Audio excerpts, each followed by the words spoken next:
प्रकाश सिंह जी बादल के समय जो साडे इलाके नूं देन दित्ती है वह मैं चंद लफ्ज़ां दे विच आप विचार के साझे करके दसदा कि 1 करोड़ के लगभग साडे इस 2-3 पिंडां नूं घनौला साहब माजरा ते डिक्कों इहदे विच 2-3 सड़कां ऐसियां बनाईयां जिथे पहाड़ी बेचारे कोई 100 घर जंगल दे विच रहिंदा बनाया। ये हस के कह लगे भाई झाड़ तो इत्थे है नहीं। मैं इन्होंने कहा भी इत्थे झाड़ नहीं, बादल साहब ने कहा भी राज की सेवा करनी है, तुसी सेवा करते हो झाड़ आपे मिल जूगा। इन्होंने फराक दीदी के नाल 70 लाख रुपया लेके और साहब मारे पिंड नूं जंगल वास्ते सड़क बनाई। और कांग्रेस का हाल सुन लो, साड़ी कोई 2 किलोमीटर की सड़क है घनौली तो ढेंगेवाल तक। मेरे वर्गे बुढ़िया की तरीर की अड्डी टुट जाती है। कितनी बारी असीं इत्थे जाम ला ले पर कैप्टन साहब की सरकार ऐसी ढीठ है वो इत्थे अपने अजे सानू ये बेनती करता कि ऐसे लीडर सानू दोबारा नहीं लभने। आप सारे अज कसम खा लो कि असीं ना आप नूं ते ना कांग्रेस नूं मुड़ के इधर वरन ही नहीं देना। डॉक्टर दिलजीत सिंह चीमा ऐसे मुसेह हैं कि साड़ी हर गल सुनते पार्टी तो उपर उठ के किसी भी पार्टी का बंदा चल जाए तो उन्होंने काम में कभी रुकावट नहीं है। सो मैं तो इन्होंने शब्दों के नाल आप सारों दोबारा दिया कि आपने मुड़ के इन्होंने विधान सभा के मंत्री पद से बिठाना ताकि साढ़े इलाके की सार ली जाए। इन्होंने शब्दों के नाल मैं आप सारों का धन्यवाद करता। वाहिगुरू जी का खालसा वाहिगुरू जी की फतेह। साडे विचकार सरदार उधम सिंह जी चक ढेरा, बीबी कुलजीत कौर जी, मास्टर जोगिंदर सिंह जी आए हुए ने। असीं इन्हां तो माफ़ी मंगते हैं क्योंकि थोड़े समय की निजागत नूं देखते हुए प्रोग्राम थोड़ा अगे तोड़ना कुछ सेहतां की भी इजाजत नहीं दिंदे। असीं बीबी बलविंदर कौर राणी जी नूं बेनती कीती सी क्योंकि पिछले जदों साडा एक फंक्शन होया उत्थे बीबी जी नूं थोड़ी जी ब्रेन की प्रॉब्लम आ गई सी जिस करके डॉक्टरां ने बोलण तो मना किया है, लेकिन बीबी जी साडे स्टेज ते विराजमान ने। मैं साडे विचकार सरदार सुरजीत सिंह जी जौली प्रधान साहब जी रैन सवाई हेठ महकमा जंगलात तो वर्कर हाजिर हुए ने। जिला प्रधान रणवीर सिंह जी, शंकर सिंह जी नंगल जनरल सकत्तर ने, वह भी संगत होर 25-30 बंदे लेके साडे विचकार शामिल हुए ने। जसपाल सिंह जी, हरि नारायण सिंह जी, गुरजीत सिंह पप्पू जी वह भी हाजिर हुए ने। सरपंच गोपाल चंद जी सैनी माजरा, लखविंदर सिंह सैनी माजरा, भगवंत सिंह जी सैनी माजरा, SK बंसल जी सैनी माजरा, होर भी मोहन सिंह जी, मोहम्मद सोहन सिंह जी, मोहम्मद मोहन सिंह जी मौजूदीपुर, ये भी विचकारों ने प्रधान ने सिख स्टूडेंट फेडरेशन के, इन्हों का भी बहुत बहुत धन्यवाद है। हुण मैं बेनती करांगा पहुंचे डॉक्टर दलजीत सिंह चीमा जी, साबका सिक्ख्या मंत्री पंजाब, जिला प्रधान गुरविंदर सिंह गोगी जी और ਵੱਖ-ਵੱਖ सर्कलों तो प्रधान साहिबान, रोपड़ शहर तो भी काफ़ी गिनती मेरे वीर पहुंचे ने। ਵੱਖ-ਵੱਖ पिंडों जो पहुंचे हुए वर्कर साहिबान गज के को वाहिगुरू जी का खालसा वाहिगुरू जी की फतेह। तो बहुत कुछ बुलारे ने दस दिता है कि आप अज तो कोई 4-4.5 साल पहले एक कांग्रेस सरकार झूठे वादे करके जो आई थी, जिन्हों ने कि ਵੱਖ-ਵੱਖ तरह के वादे किए कि हर घर दे विच नौकरी दी जाएगी, 4 हफ्तियां दे विच नशे का लक तोड़िया जाएगा। साथियों तुसीं हर रोज़ WhatsApp देखते हो, फेसबुक से देखते हो, नशिया का लक नहीं टुटिया, पटियाले के नौजवानों का लक जरूर तोड़िया इन्होंने। उन्होंने डांगा भराइया। अपने इलाकों के हाल देख लो, इन्होंने पेंशन बुढ़ापा कहा कि असीं 2500 रुपया करांगे। मेरे पिंड दे विच 4 इहो जिहे बजुर्ग ने, 4-5 और जिन्होंने कि रिकवरी पार्टी 40-45 हज़ार की कि तुसीं वध पेंशनां गलत ढंग नाल वापस कर दिओ। उन्होंने रिकवरियां उल्टियां पाईयां इन्होंने। ਬਿਜਲੀ ਦੇ ਬਿੱਲਾਂ ਬੀਬੀਆਂ ਨੇ ਫੜੇ ਹੋਏ ਨੇ ਕਿ ਬਿਜਲੀ ਵਿੱਚ ਕੀਤਾ ਵਾਧਾ ਵਾਪਸ ਲਓ। ਜੇ ਦੁਬਾਰਾ ਕੇ ਇਹਨਾਂ ਨੇ ਬਿਜਲੀ ਵੀ ਵਾਪਸ ਲੈ ਲੈਣੀ ਆ, ਵਾਧਾ ਬੂਧਾ ਕਿੱਥੇ ਨੇ ਵਾਪਸ ਲੈਣਾ। ਸੋ ਆਪਾਂ ਵਾਰ-ਵਾਰ ਕਾਗਜ਼ਾਂ ਦੇ ਵਿੱਚ ਲਿਖਿਆ ਹੋਇਆ ਕਸਮਾਂ ਦੀ ਗੱਲ ਤਾਂ ਐਵੇਂ ਹੈ ਕਿ ਮੈਂ ਪਹਿਲਾਂ ਭਗਵੰਤ ਮਾਨ ਜੀ ਦੀ ਤੁਹਾਨੂੰ ਦੱਸਦਾ ਕਿ ਕਸਮ ਕੀ ਖਾਧੀ ਸੀ ਉਹਨਾਂ ਨੇ। ਉਹ ਵਾਰ-ਵਾਰ ਹਰ ਵਾਰ ਸਾਡੇ ਪ੍ਰਧਾਨ ਜੀ ਬਾਰੇ ਇੱਕ ਪੁਸ਼ਪਾ ਦਾ ਗੱਲ ਦੱਸਦਾ, ਉਹ ਅੱਜ ਉਹਦੇ ਬਾਰੇ ਮੈਂ ਦੱਸਦਾ ਉਹਨੇ ਕਿਹੜੀ ਕਸਮ ਖਾਧੀ ਸੀ। ਇੱਕ ਭਗਵੰਤ ਮਾਨ ਵਰਗਾ ਬੰਦਾ ਬੜਾ ਦਾਰੂ ਪੀਂਦਾ ਸੀ, ਬਹੁਤ ਜ਼ਿਆਦਾ ਸ਼ਰਾਬ ਪੀਂਦਾ ਸੀ। ਉਹਦੀ ਮਾਂ ਉਹਦੀਆਂ ਮਿਹਨਤਾਂ ਕਰਕੇ ਬੇਟਾ ਦਾਰੂ ਨਾ ਪੀਆ ਕਰ, ਤੂੰ ਘੱਟ ਕਰ ਦੇ। ਕਹਿੰਦਾ ਮਾਂ ਮੈਂ ਸ਼ਰਾਬ ਨਹੀਂ ਛੱਡ ਸਕਦਾ। ਕਹਿੰਦੀ ਪੁੱਤਰਾ ਘੱਟ ਕਰ ਦੇ। ਕਹਿੰਦਾ ਕਿੱਦਾਂ ਕਰਾਂ ਮਾਂ ਮੈਂ ਹਟ ਨਹੀਂ ਸਕਦਾ। ਕਹਿੰਦੀ ਕਿੰਨੇ ਪੈਗ ਪੀਂਦਾ? ਕਹਿੰਦਾ ਮੈਂ 5 ਪੈਗ ਪੀ ਲੈਂਦਾ। ਕਹਿੰਦੀ ਇੱਕ ਹਫ਼ਤੇ ਦਾ ਘਟਾਈ ਜਾ। ਤੂੰ ਇੰਝ ਕਰ, ਇਹ ਹਫ਼ਤਾ ਤੇ 4 ਪੈਗ ਲਾਉਣੇ। ਇਸ ਗੱਲ ਨੂੰ ਸਹਿਮਤ ਹੋ ਗਿਆ। ਕਹਿੰਦਾ ਮਾਤਾ ਜੀ ਠੀਕ ਹੈ, ਮੈਂ 4 ਹੀ ਲਾਵਾਂਗਾ। ਹਫ਼ਤਾ ਨਿਕਲਿਆ, ਕਹਿੰਦੀ ਪੁੱਤਰ 4 ਤੇ ਆ ਗਿਆ ਨਾ? ਕਹਿੰਦਾ ਹਾਂ ਮਾਤਾ। ਕਹਿੰਦੀ ਹੁਣ 3 ਕਰ ਦੇ। ਇੱਕ ਹਫ਼ਤਾ ਨਿਕਲਿਆ, 3 ਤੇ ਆ ਗਿਆ। 3 ਪੈਗ ਜਦੋਂ ਮੇਰਾ ਚੌਥਾ ਹਫ਼ਤਾ ਆਇਆ, ਮਾਤਾ ਕਹਿੰਦੀ ਵੀ ਹੁਣ ਇੰਝ ਕਰ ਪੁੱਤਰਾ, ਹੁਣ 2 ਪੈਗ ਕਰ ਲਿਆ। ਹੱਥ ਜੋੜਦੇ ਕਹਿੰਦਾ ਮਾਤਾ ਇਹ ਨਹੀਂ ਮੈਂ ਕਰ ਸਕਦਾ। ਦੇਖੋ ਮੈਂ 5 ਤੇ 4 ਤੇ ਆਇਆ, 4 ਤੇ 3 ਤੇ ਆਇਆ, ਹੁਣ 2 ਨਹੀਂ ਮੈਂ ਕਰ ਸਕਦਾ। ਕਹਿੰਦੀ ਪੁੱਤਰ ਦੱਸ ਕਿਉਂ ਨਹੀਂ ਕਰ ਸਕਦਾ? ਕਹਿੰਦਾ ਮਾਤਾ ਜਿਹੜੀ ਬੋਤਲ ਹੈ 2 ਗਲਾਸਾਂ ਚ ਆਉਂਦੀ ਉਹ ਨਹੀਂ, ਕਿਉਂਕਿ ਉਹਨੇ ਮਾਂ ਦੀ ਕਸਮ ਖਾ ਲਈ ਵੀ ਮੈਂ 5 ਤੋਂ 4 ਪੈਗ ਬੋਤਲ ਪੂਰੀ ਪੀਂਦਾ ਰਿਹਾ। ਉਹ 4 ਗਲਾਸਾਂ ਚ ਪੀਣੀ ਸ਼ੁਰੂ ਕਰਤੀ, ਫਿਰ 3 ਚ ਕਰਤੀ, ਫਿਰ ਕਹਿੰਦਾ ਹੁਣ 2 ਚ ਨਹੀਂ ਆਉਣੀ ਹੈਗੀ। ਸੋ ਇਹੋ ਜਿਹੀ ਕਸਮ ਖਾਧੀ ਸੀ ਇਹਨੇ ਭਗਵੰਤ ਮਾਨ ਜੀਆਂ ਨੇ। ਤੇ ਦੂਸਰੇ ਸਾਡੇ ਖੱਡਾਂ ਦੇ ਬਾਦਸ਼ਾਹ, ਮੈਂ ਤੁਹਾਨੂੰ ਖੱਡਾਂ ਦੇ ਬਾਦਸ਼ਾਹ ਹੀ ਕਹਿੰਦਾ ਹੈ, ਸੰਦੋਆ ਜੀ। ਉਹਨਾਂ ਨੂੰ ਹੋਰ ਕੋਈ ਕੰਮ ਨਹੀਂ ਦਿਖਦਾ। ਜੇ ਘਰ ਦੇ ਵਿੱਚ ਕੋਈ ਆਵਾਜ਼ ਮਾਰਦਾ ਖੱਡਾਂ ਵਾਲਾ ਫਿਰ ਰੱਖ ਕੇ ਬਾਹਰ ਆਉਂਦੇ ਆ। ਸਾਥੀਓ ਮੈਂ ਤੁਹਾਨੂੰ ਦੱਸਦਾ, ਇਹੋ ਜਿਹਾ ਸੰਦੋਏ ਵਾਲਾ ਨਾ ਦਿੱਲੀ ਤੋਂ ਆਣ ਕੇ ਕਿਤੇ ਘਰੇ ਸੌਂ ਗਿਆ। ਉਹ ਘਰ ਦੇ ਢਾਲੀ ਜਾਣ ਵੀ ਉੱਠ ਜਾ, ਉਹ ਨਾ ਉੱਠੇ। ਘਰ 'ਚ ਰੌਣ ਪਿੱਟਣ ਪੈ ਗਿਆ। ਕਹਿੰਦੇ ਵੀ ਕਿਆ ਗੱਲ ਹੋ ਗਈ, ਕੀ ਉੱਠਦਾ ਕਿਉਂ ਨਹੀਂ? ਘਰ ਵਾਲੀ ਆਈ, ਕਹਿੰਦੀ ਕੀ ਗੱਲ? ਕਹਿੰਦਾ ਮੈਂ ਸਾਲ ਦੀ ਐ, ਇਹਨੂੰ ਝੋਟੇ ਕਿਸੇ ਤੋਂ ਨਹੀਂ ਉੱਠਣਾ। ਕਹਿੰਦੇ ਦੱਸੋ? ਉਹ ਕੰਨ 'ਚ ਕਹਿੰਦੀ ਟੈਕਸੀ। ਕਹਿੰਦਾ ਦੱਸੋ ਭੈਣ ਜੀ ਕਿੱਥੇ ਜਾਣਾ? ਉਹ ਖੱਡਾਂ ਦੇ ਬਾਦਸ਼ਾਹ ਹੈ। ਉਹਨਾਂ ਦਾ ਇਹ ਕੰਮ ਵੀ ਖੱਡਾਂ ਦੇ ਨਾਲ ਉਹ ਨਿਕਲੇ ਉਹਦੇ ਬਾਹਰ ਨਹੀਂ ਕਿਸੇ ਪਾਸੇ। ਤੁਸੀਂ ਸਾਰਿਆਂ ਨੇ ਦੇਖ ਹੀ ਲਿਆ ਵੀ ਕਿੰਨਾ ਕੁ ਇਲਾਕੇ ਦੇ ਵਿੱਚ ਸਾਡੀਆਂ ਸੜਕਾਂ ਦਾ ਕੀ ਹਾਲ ਹੈ। ਘਨੌਲੀ ਦੀ ਸੜਕ ਦਾ ਕੀ ਹਾਲ ਹੈ, ਘਨੌਲੇ ਵਾਲੀ ਸੜਕ ਦਾ ਕੀ ਹਾਲ ਹੈ। ਪਿਛਲੀ ਵਾਰੀ ਪ੍ਰਧਾਨ ਜੀਆਂ ਨੇ ਚੰਨੀ ਸਾਹਿਬ ਜੀ ਨੂੰ ਪੁੱਛਿਆ ਕਿ ਪੈਚ ਮਾਰ ਕੇ ਦੱਸਦੇ, ਹੁਣ ਤਾਂ ਪੈਚ ਵੀ ਨਹੀਂ ਲੱਗੇ ਇਹਨਾਂ ਤੋਂ। ਉਸ ਕੰਮ 'ਚ ਵੀ ਫੇਲ ਰਹੇ। ਤੇ ਆਮ ਆਦਮੀ ਪਾਰਟੀ ਹੈ ਜਿਹੜੀ ਵਾਰ-ਵਾਰ ਝੂਠ ਬੋਲ ਕੇ ਝੂਠਾ ਪ੍ਰਚਾਰ ਕਰਕੇ ਸਦਾ ਦੇ ਵਿੱਚ ਆਈ ਹੈ। ਸਾਥੀਓ ਸਾਨੂੰ ਸੰਦੋਏ ਨੇ ਜੋ ਪੂਰੇ ਹਲਕੇ ਨੂੰ ਵੇਚ ਕੇ, ਔਰ ਸਾਡੇ ਖੇਤਾਂ 'ਚ ਇੱਕ ਨੀਲ ਗਊਆਂ ਰਹਿੰਦੀਆਂ, ਕਦੇ ਉਹ ਦੀਵਾਲੀ ਨੂੰ ਟੱਪ ਜਾਂਦੀਆਂ ਛਾਲ ਮਾਰ ਕੇ, ਕਦੇ ਇੱਧਰ ਸਰਸਾ ਨਿਕਲ ਲੰਘ ਜਾਂਦੀਆਂ, ਕਦੇ ਉਹ ਪੰਜਾਬ 'ਚ, ਕਦੇ ਹਿਮਾਚਲ। ਜੋ ਕੰਮ ਹੈ ਕਦੇ ਕਾਂਗਰਸ ਵਿੱਚ ਚੱਲ ਗਿਆ, ਕਦੇ ਕਿਤੇ ਚੱਲ ਗਿਆ, ਕਦੇ ਕਿਤੇ ਚੱਲ ਗਿਆ, ਕੁਝ ਕੀਤਾ ਇਹਨੇ। ਇਹ ਦੁਬਾਰਾ ਫੇਰ ਪੁੱਛਾਂ ਬਣਾਈ ਫਿਰਦਾ ਫੜਨ ਵਾਸਤੇ। ਸੋ ਸਾਥੀਓ ਮੇਰੀ ਇੱਕੋ ਹੀ ਬੇਨਤੀ ਹੈ ਕਿ ਜਦੋਂ ਵੀ ਤੁਸੀਂ ਹੁਣ ਵੋਟਾਂ ਦਾ ਸਮਾਂ ਆ ਗਿਆ, ਕੰਮਾਂ ਨੂੰ ਆਚ ਲਓ ਕਿ ਵੱਧ ਕੰਮ ਕਿਸ ਨੇ ਕੀਤੇ ਨੇ। ਡਾਕਟਰ ਦਲਜੀਤ ਸਿੰਘ ਚੀਮਾ ਜੀ ਨੇ ਕਿੰਨਾ ਕੰਮ ਕੀਤਾ ਹਲਕੇ ਦੇ ਵਿੱਚ। ਪ੍ਰਕਾਸ਼ ਸਿੰਘ ਬਾਦਲ ਜੀ ਨੇ ਮੰਡੀ ਦੇ ਵਿੱਚ ਬੈਠ ਕੇ ਪੁੱਛ ਕੇ ਗ੍ਰਾਂਟਾਂ ਦਿੱਤੀਆਂ। ਦੱਸੋ ਕਿੰਨੀ ਗ੍ਰਾਂਟ ਤੁਹਾਨੂੰ ਚਾਹੀਦੀ ਹੈ? ਕਦੇ ਇਹ ਨਹੀਂ ਪੁੱਛਿਆ ਕਿਸ ਪਾਰਟੀ ਦੇ ਨਾਲ ਸੰਬੰਧ ਰੱਖਦਾ।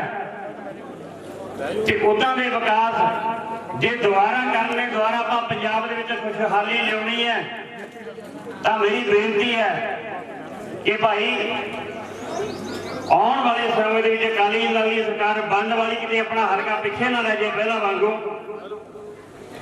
ਵੱਧ ਤੋਂ ਵੱਧ ਵੋਟਾਂ ਪਾ ਕੇ ਡਾਕਟਰ ਦਲਜੀਤ ਸਿੰਘ ਚੀਮਾ ਜੀ ਨੂੰ ਆਪਾਂ ਲੈ ਕੇ ਆਈਏ।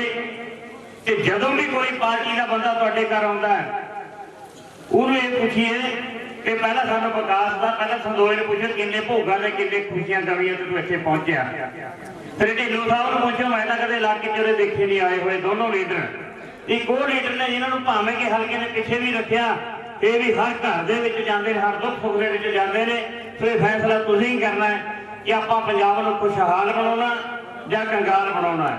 ਤੇ ਦੂਸਰਾ, ਮੈਂ ਸਰਕਲ ਦਾ ਪ੍ਰਧਾਨ ਹੋਣ ਦੇ ਨਾਤੇ ਇੱਥੇ ਜਿੰਨੀਆਂ ਵੀ ਸ਼ਖਸੀਅਤਾਂ ਆਈਆਂ ਦੂਰੋਂ ਨੇੜੇ ਚੱਲ ਕੇ ਲੀਡਰ ਸਾਹਿਬਾਨ ਆਏ ਨੇ, ਵਰਕਰ ਸਾਹਿਬਾਨ ਆਏ ਨੇ, ਸਾਰਿਆਂ ਦਾ ਆਉਣ ਤੇ ਬੀਬੀਆਂ ਭੈਣਾਂ ਦਾ ਸਾਰਿਆਂ ਨੂੰ ਜੀ ਆਇਓ ਕਹਿੰਦਾ ਹਾਂ। ਵਾਹਿਗੁਰੂ ਜੀ ਕਾ ਖਾਲਸਾ, ਵਾਹਿਗੁਰੂ ਜੀ ਕੀ ਫਤਿਹ।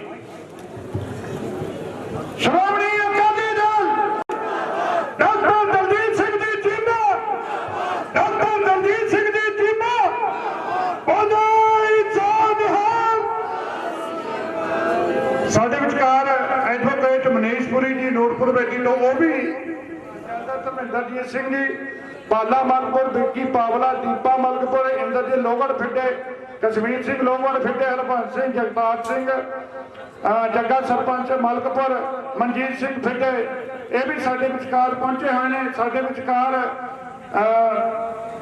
ਕੁਲਜਿੰਦਰ ਸਿੰਘ ਜੀ ਸਰਕਲ ਪ੍ਰਧਾਨ, ਉਹ ਵੀ ਪਹੁੰਚੇ ਨੇ। ਜਰਨੈਲ ਸਿੰਘ ਬਸੀ ਵੀ ਪਹੁੰਚੇ ਨੇ। ਬਾਦਲ ਸਿੰਘ ਬਸੀ ਇਹ ਵੀ ਸਾਡੇ ਵਿਚਕਾਰ ਪਹੁੰਚੇ ਹੋਏ, ਇਹਨਾਂ ਦਾ ਵੀ ਬਹੁਤ ਬਹੁਤ ਧੰਨਵਾਦ ਹੈ। ਹੁਣ ਮੈਂ ਬੇਨਤੀ ਕਰਾਂਗਾ ਕਿ ਸਾਡੇ ਵਿੱਚ ਹਰਜੀਤ ਸਿੰਘ ਨੂਹੋ ਕਲੋਨੀ ਤੋਂ, ਕੁਲਵੀਰ ਸਿੰਘ ਸਮਾਨਪੁਰ, ਅਮਰਦੀਪ ਸਿੰਘ ਮੂਸਾਪੁਰ, ਮਨੀਸ਼ਪੁਰੀ, ਗੋਪਾਲ ਚੰਦ ਸੈਣੀ ਮਾਜਰਾ, ਗੁਰਦੇਵ ਕੌਰ ਰੋਪੜ, ਅਮਰਪ੍ਰੀਤ ਨੰਨਾ, ਮਨਪ੍ਰੀਤ ਸਿੰਘ ਗਿੱਲ ਕਿੰਨੀ ਮੰਚ ਵਿੱਚ। ਮੈਂ ਤੁਹਾਨੂੰ ਇੱਕ ਬੇਨਤੀ ਕਰਕੇ ਸਮਾਪਤੀ ਕਰ ਦੇਣੀ ਆ। ਆਪਾਂ ਆਪਣੀ ਅਕਾਲੀ ਦਲ ਦੀਆਂ ਰੈਲੀਆਂ ਦੇਖਦੇ ਆ, ਜਿੰਨੀ ਜਗ੍ਹਾ ਆਪਣੇ ਕੈਂਡੀਡੇਟ ਅਨਾਉਂਸ ਹੋਏ ਨੇ, ਮੇਰਾ ਖਿਆਲ ਹੈ ਤਿਲ ਸੁੱਟਣ ਨੂੰ ਜਗ੍ਹਾ ਨਹੀਂ ਹੁੰਦੀ। ਆਪਾਂ ਕਿਵੇਂ ਕਹਿ ਸਕਦੇ ਆ, ਕਿਵੇਂ ਕਾਂਗਰਸ ਕਹਿ ਸਕਦੀ ਹੈ, ਕਿਵੇਂ ਆਮ ਆਦਮੀ ਕਹਿ ਸਕਦੀ ਹੈ ਵੀ ਅਕਾਲੀ ਸਰਕਾਰ ਦਾ ਕੋਈ ਚਾਂਸ ਨਹੀਂ। ਆਪਾਂ 1000 ਕਿਆ 100 ਨਹੀਂ, ਆਪਾਂ 1000% ਆਪਣੀ ਸਰਕਾਰ ਬਣਾਵਾਂਗੇ। ਇੰਨਾ ਕੁਝ ਕਹਿੰਦਾ ਹੋਇਆ ਕਿ ਮੈਂ ਤਾਂ ਜੱਜ ਕਿਉਂ। ਵਾਹਿਗੁਰੂ ਜੀ ਕਾ ਖਾਲਸਾ, ਵਾਹਿਗੁਰੂ ਜੀ ਕੀ ਫਤਿਹ। ਬੋਲ ਨਹੀਂ ਸਕਦਾ। ਹੁਣ ਮੈਂ ਬੇਨਤੀ ਕਰਾਂਗਾ ਸ੍ਰੀ ਜੇਪੀ ਹੰਡਾ ਜੀ ਕਿ ਉਹ ਮੰਚ ਤੇ ਆਉਣ, ਆਪਣੇ ਸੰਗਤਾਂ ਦੇ ਨਾਲ ਵਿਚਾਰ ਸਾਂਝੇ ਕਰਨ। ਉਸ ਤੋਂ ਪਹਿਲਾਂ ਇੱਕ ਦੋ ਨਾਰੇ ਸ਼੍ਰੋਮਣੀ ਅਕਾਲੀ ਦਲ। ਕੋਈ ਬੇਨਤੀ ਹੈ ਕਿ ਤਖਤੀਆਂ ਔਰ ਜਿਹੜੀਆਂ ਝੰਡੀਆਂ ਦੋਏ ਹੱਥ ਖੜੇ ਕਰਕੇ ਲਾਇਆ ਕਰੋ, ਕਿਉਂਕਿ ਜਿਹੜੀਆਂ ਤੁਹਾਡੀਆਂ ਫੋਟੋਆਂ ਅਖਬਾਰ 'ਚ ਜਾਣੀਆਂ। ਸ਼੍ਰੋਮਣੀ ਅਕਾਲੀ ਦਲ, ਸ਼੍ਰੋਮਣੀ ਅਕਾਲੀ ਦਲ, ਸ਼੍ਰੋਮਣੀ ਅਕਾਲੀ ਦਲ। ਸ੍ਰੀ ਜੇਪੀ ਹੰਡਾ ਜੀ।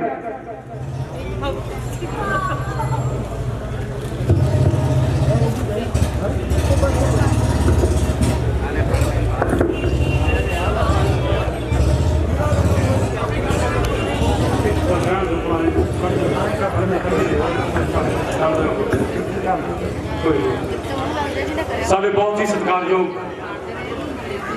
ਡਾਕਟਰ ਦਲਜੀਤ ਸਿੰਘ ਜੀ ਚੀਮਾ, ਭੈਣ ਬੀਬੀ ਰਾਣੀ ਜੀ, ਮੱਕੜ ਸਾਹਿਬ, ਡੂਮੀਆ ਸਾਹਿਬ, ਜਥੇਦਾਰ ਗੁਰਿੰਦਰ ਸਿੰਘ ਜੀ ਗੋਗੀ और ਹੋਰ ਮੇਰੇ ਵੀਰ ਮੰਚ ਦੇ ਬਿਰਾਜਮਾਨ और ਮੇਰੇ ਬਹੁਤ ਹੀ ਸਤਿਕਾਰਯੋਗ ਇਲਾਕਾ ਨਿਵਾਸੀਓ, ਭੈਣੋ, ਭਰਾਵੋ, ਬਜ਼ੁਰਗੋ और ਸਾਰੇ ਨੌਜਵਾਨ ਸਾਥੀਓ।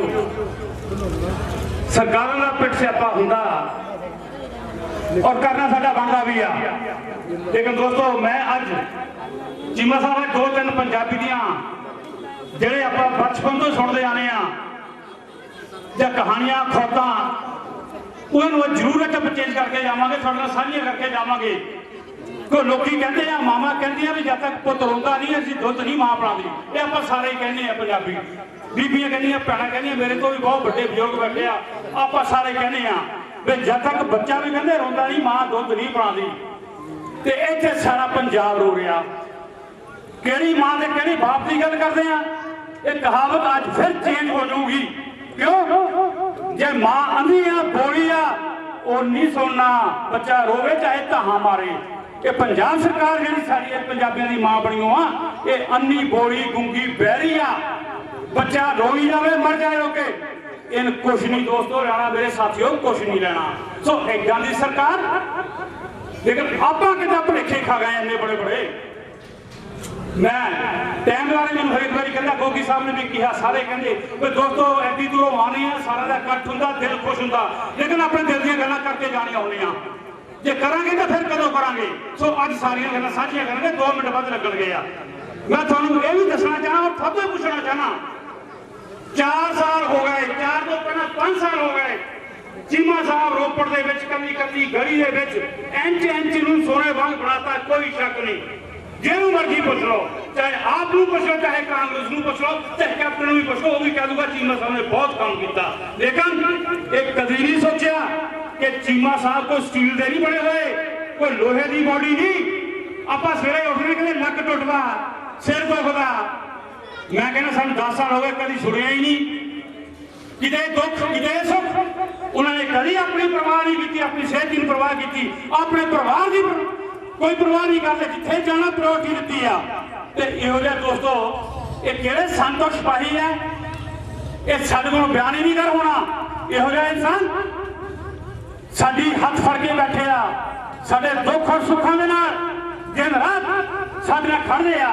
इहो जिहे इंसान नूं, इहो जिहे श्रोमणी अकाली दल दे वर्कर नूं, श्रोमणी अकाली दल दे प्रधान नूं असीं बहुत जिंदगी की गलती की है, इस बारी दोस्तों करनी नहीं। आ सुनने जाए आ कैप्टन ने कल फिर फड़ाते जी बसा का कर लो, बसा पंजाब रोड को है नहीं, ये झूठिया ने पता नहीं होर किन्ने झूठे सानू लारे लाने आ। बचो दोस्तों, सुचेत रहो। ते दूजी गल मैं थानू ये कहना चाहना, रोपड़ नूं, रोपड़ दे बाजार नूं, रोपड़ साथियां नूं, नूपड़ बेदी नूं, स्पैशली घनौली नूं, आ घनौली दे जिन्ने भी मेरे वीर दुकानदार है और सुन लो साथियों, जे नहीं पता तो अज सुन लो, रिकॉर्ड करके रख लो, चीमा साहब भी तुहानूं दस देणगे। ये 22 दे विच रोपड़ थर्मल प्लांट जीरो करता, पंजाब गवर्नमेंट ने लिख के देता, सेंटर ने मोहर लाती। 22 नवंबर या दिसंबर दे विच रोपड़ थर्मल प्लांट का कोई यूनिट नहीं चलेगा, सारे अपने घर बह जाओ। ते जे तुसीं कहंदे 1000 रुपया दी रोज की कमाई हुंदी आ, ये नहीं थोड़ी 100 रुपए की होनी घनौली आयो। ये रोपड़ बाजार वाले नूं जाके पुछ लो, ये सारे सुनने ने सुनने पै जाने आ। ये प्राण साडा जिहड़ा लगा गया जेड़ा श्रोमणी अकाली दल दी मान सी, बादल सरकार ने लाया सी, चीमा साहब ने कह के लवाया सी, ये सारा 22 दे विच बंद कर दिता कैप्टन सरकार ने। सेंटर नाम लगे ते सानू इहदी लोड़ नहीं। मैं एक गल होर, थर्म प्रांत दे मेरे वीर मेरे साथी हरजीत सिंह जी, भाग सिंह, सुੱਚਾ सिंह सारे खड़े होए आ, उन्होंने भी दसना चाहना भी वो भी अपने जथेबंदी नाल जोड़ लाण। क्यों हरेक पिंड दे विच मैनूं याद है चीमा साहब ने 40 पिंडां दे विच जा जाके साडे नाल अनाउंस कीता सी भी जिन्ने भी कंट्रैक्ट वर्कर है इन्हां नूं पक्किया करावांगे, साडी सरकार बादल सरकार पक्की कराऊगी। और सरकार ने 4 महीनों में बिल लिया के, दोस्तों याद कर लो, बिल लिया के पास कराया पार्लीमेंट विधानसभा दे विच, तो साडी सरकार आऊगी ते पहले 2 या 4 महीने दे विच जिन्ने भी 1200 बंदा ठेकेदारां दा लगाया, रोपड़ थर्मल प्लांट इन्हां सारे पिंडां दा लगाया, 25-25 साल तो 6,000 रुपए बैठे आ, इन्हां नूं पक्का करावांगे। ये सरकार झूठा दा ओनू कहिए जे झूठ बोलदा, जो झूठ दे विच जम्मिया ही झूठ दे विच है, ओनू किदां दा झूठा कर देवांगे, ये आपां सोच लईए।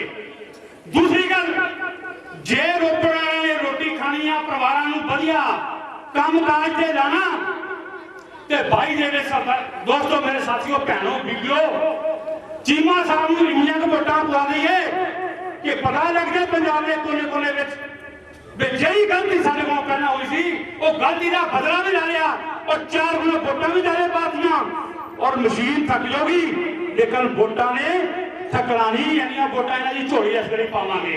नाल मैं ये भी कहना चाहना कि दिल दे विच दुख है, दर्द हुंदा, जे दिल दे विच दुख ना होवे, दर्द ना होवे, तां लोकां दी आवाज़ पछाणी नहीं जाती। वो आपां दुख दर्द कहना दसना की आ। मेरे बजुर्ग बैठे आ, मावां बैठियां, जदों कभी भी रात नूं टैलीफोन आने जाना, जेड़ा बेटा बॉर्डर में काम करता, श्रीनगर करता या किसी भी टारगेट करता, वो मां सौंदी नहीं, उन्हें पुछ के देख लो मेरे दोस्तों। चीमा साहब वो बाप नहीं सुनता, और रात में 11 बजे को टीवी की खबर सुन के जो होता कि गोली गोली हो गया, उठ के मां सारी रात बहनी वेट करती। तेरे नकम्मा बुजदल बेशर्म सिद्धू की कहता सी, सिद्धू की कहता सी, कहना मैं कांग्रेस का बड़ा पता नहीं कितना बड़ा खिडारी आ, कहना सी मावा ने अपने पुत निशावर कर दिते कारगिल दे विच, मावा ने अपने पुत निशावर करते बालकोट जाओ, इंडिया सरकार ने तय किया धरती हिलाती। ये की कहना कंधा इहदा दरख्त पुट्टण आए सी, इतों बेशर्मी की हद नहीं हो सकती। बेशर्मी की हद उदों टुट जाती है जदों गुरुओं की दस्तार अच्छी होवे और गल करना होवे बुझदी जी। तो इहो जिहे लोगों नूं सर दोस्तों बेबीओ मेरे भैनों ये पछाण लो, ये कांग्रेस दे नहीं, ये पंजाब दे नहीं, हिंदुस्तान के वो कीड़े मकौड़े आ जिहड़े मौका प्रस्त है, ये फसली बटेरे आ, इन्हां जिन्ना दूर भजा सकते हैं भजा दिओ। और बादल साहब नूं इस बारी फिर सीएम बनावांगे और रोपड़ दे विच चीमा साहब नूं इहो वड्डी पदवी देवांगे कैबिनेट मंत्री बना के कि मैनूं माण है, सानूं सारिआं नूं माण है। रोपड़ दे नूरपुर बेदी जिला साहू माजे तो कोला पंच बिल्कुल तो तरलोक सिंह बिल्कुल तो साडे घनौली तो गोलिया साहब वो भी इत्थे पहुंचे हुए हैं, उन्होंने भी धन्यवाद है। रोमी बिल्कुल तो कुलदीप सिंह बिल्कुल तो मैं बेनती करांगा सरदार परम मंच दे आउण आके संगत दे नाल विचार साझे करन। उन्होंने तो बाद साडे इस रोपड़ के जिला प्रधान सरदार गुरिंदर सिंह जी गोगी वो भी तैयार ने। उस तो पहला एक दो नारे लाइए तां जो कि माहौल नूं थोड़ा जिहा शिखरां दे तरफ जाइए, क्योंकि साडे विचकार सिर्फ एक या दो बुलारे ने। असीं दित्ते होए टाइम के मुताबिक जिहड़ा है साडा कार्यक्रम संपन्न कर देना। श्रोमणी अकाली दल, श्रोमणी अकाली दल, सरदार प्रकाश सिंह बादल, सरदार प्रकाश सिंह बादल, सरदार दलजीत सिंह जी चीमा, डॉक्टर दलजीत सिंह जी चीमा,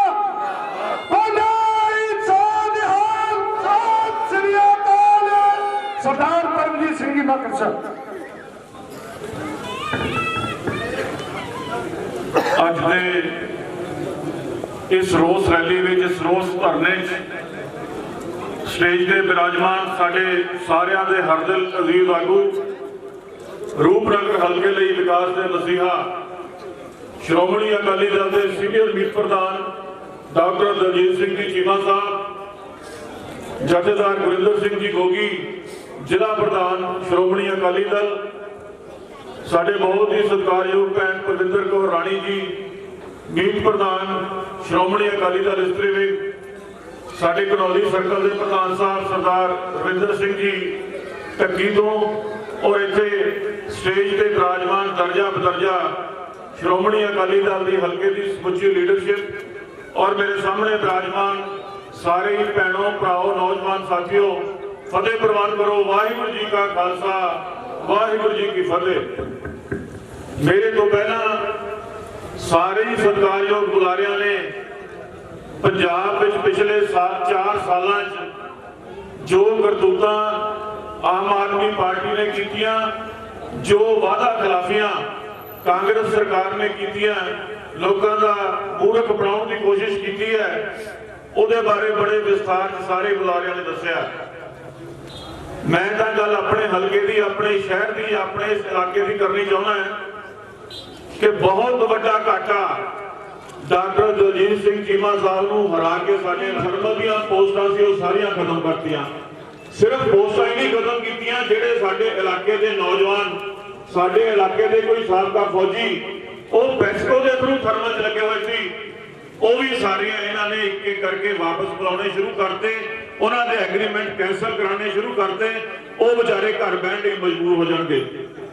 इत्थे ही बस नहीं, थर्मल नूं उजाड़न दीयां जिहड़ियां गल्लां कीतियां जा रही हैं, जिहड़ा थर्मल नूं उजाड़ना इन्होंने शुरू करता।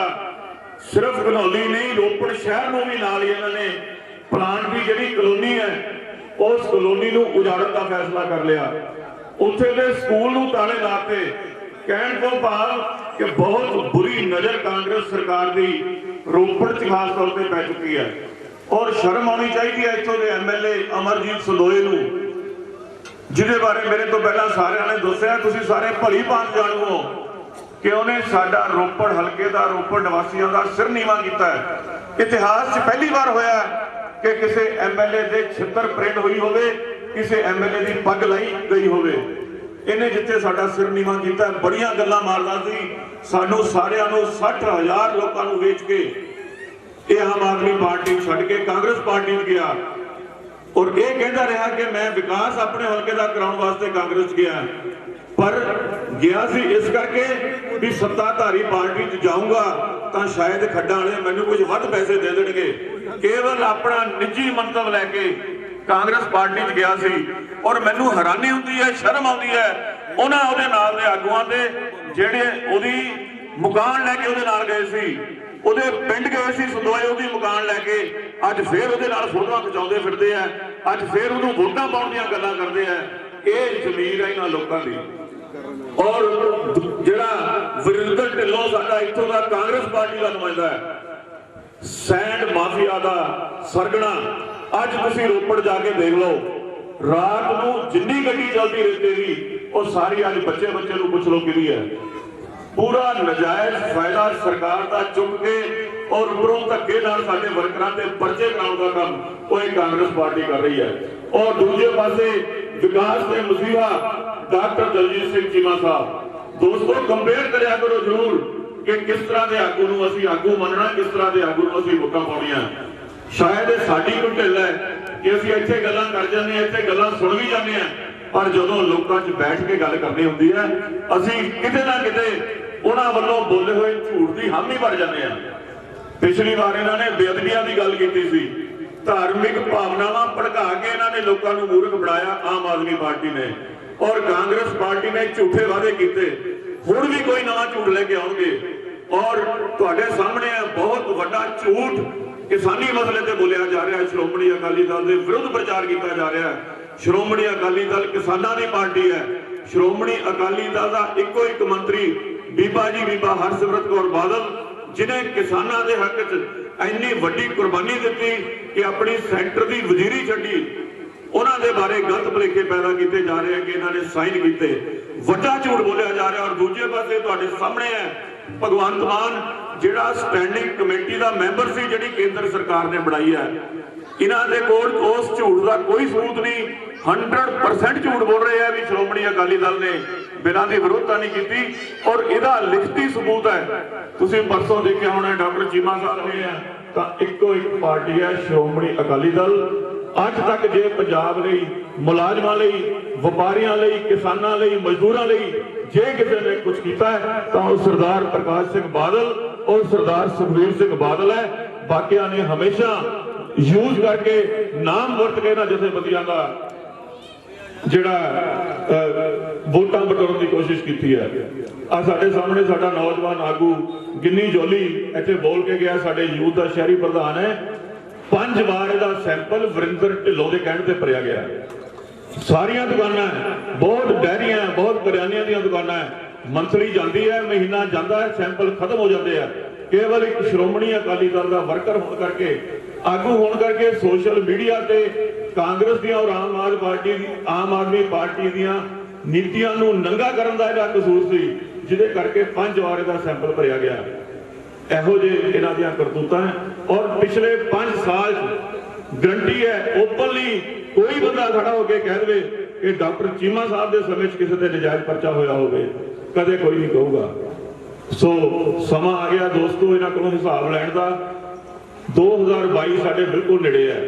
ਆ ਹੁਣ ਭਾਵੇਂ ਸ਼ਹਿਰ 'ਚ ਵੋਟਾਂ ਪਈਆਂ, ਤੁਹਾਡੇ ਸਾਹਮਣੇ ਹੈ ਕਿ ਕਿੰਨੀ ਸਰਕਾਰੀ ਮਸ਼ੀਨਰੀ ਦੀ ਵਰਤੋਂ ਕੀਤੀ ਹੈ, ਧੱਕਾ ਵੀ ਕੀਤਾ ਹੈ, ਸਾਡੇ ਮੈਂਬਰਾਂ ਨੂੰ ਡਰਾਇਆ ਵੀ ਗਿਆ, ਪਰ ਉਹਦੇ ਬਾਵਜੂਦ ਭਾਵੇਂ ਅਸੀਂ ਸੀਟਾਂ ਜ਼ਿਆਦਾ ਹਾਰ ਗਏ, ਪਰ 2,500 ਵੋਟ 2017 ਨਾਲੋਂ ਰੋਪੜ ਸ਼ਹਿਰ 'ਚ ਵਧੀ ਹੈ। ਸਾਡੇ ਭਾਵੇਂ 2 ਕੈਂਡੀਡੇਟ ਜਿੱਤੇ ਹੈ ਔਰ ਦੋਨੋਂ ਕੈਂਡੀਡੇਟ 500-600 ਵੋਟਾਂ ਨਾਲ ਜਿੱਤੇ ਆ, ਔਰ ਸਾਡੇ ਮੈਕਸਿਮਮ ਜਿਹੜੇ ਮੈਂਬਰ ਹੈ, ਕੋਈ 70 ਵੋਟ ਤੇ ਹਾਰਿਆ, ਕੋਈ 30 ਵੋਟ ਤੇ ਹਾਰਿਆ, ਕੋਈ ਗਿੱਲੀ ਜੋਲੀ 32 ਵੋਟ ਤੇ ਹਾਰਿਆ, ਭੈਣ ਜੀ ਹਰਜੀਤ ਕੌਰ ਬੈਠੇ ਆ 71 ਵੋਟਾਂ ਤੇ ਹਾਰਿਆ। ਥੋੜੀਆਂ ਵੋਟਾਂ ਤੇ ਸਾਰੇ ਸਾਡੇ ਹਾਰੇ ਆ, ਪਰ ਸਾਡੀ ਵੋਟ ਵਧੀ ਹੈ।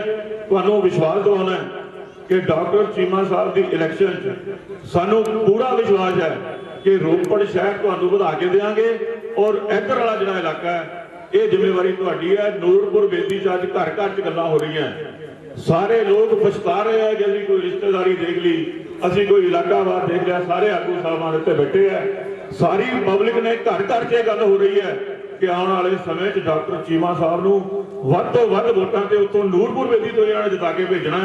ਇੱਧਰਲੀ ਜ਼ਿੰਮੇਵਾਰੀ ਸਾਡੀ ਹੈ। ਹੁਣ ਤੋਂ ਹੀ ਮਿਹਨਤ ਕਰੀਏ, ਇਹਨਾਂ ਦੀਆਂ ਕਰਤੂਤਾਂ ਲੋਕਾਂ ਨੂੰ ਦੱਸੀਏ, ਲੋਕ ਇਹਨਾਂ ਤੋਂ ਹਿਸਾਬ ਮੰਗਣ ਜਦੋਂ ਇਹ ਵੋਟ ਲੈਣ ਉੱਥੇ ਜਾਣਗੇ ਕਿ ਇਹਨਾਂ ਨੇ 5 ਸਾਲ 'ਚ ਕੀਤਾ ਕੀ ਹੈ। ਸੋ ਇੰਨੇ ਸ਼ਬਦ ਕਹਿੰਦਾ ਹੋਇਆ ਖਿਮਾ ਦਾ ਜਾਚਕ ਹੈ। ਵਾਹਿਗੁਰੂ ਜੀ ਕਾ ਖਾਲਸਾ, ਵਾਹਿਗੁਰੂ ਜੀ ਕੀ ਫਤਿਹ।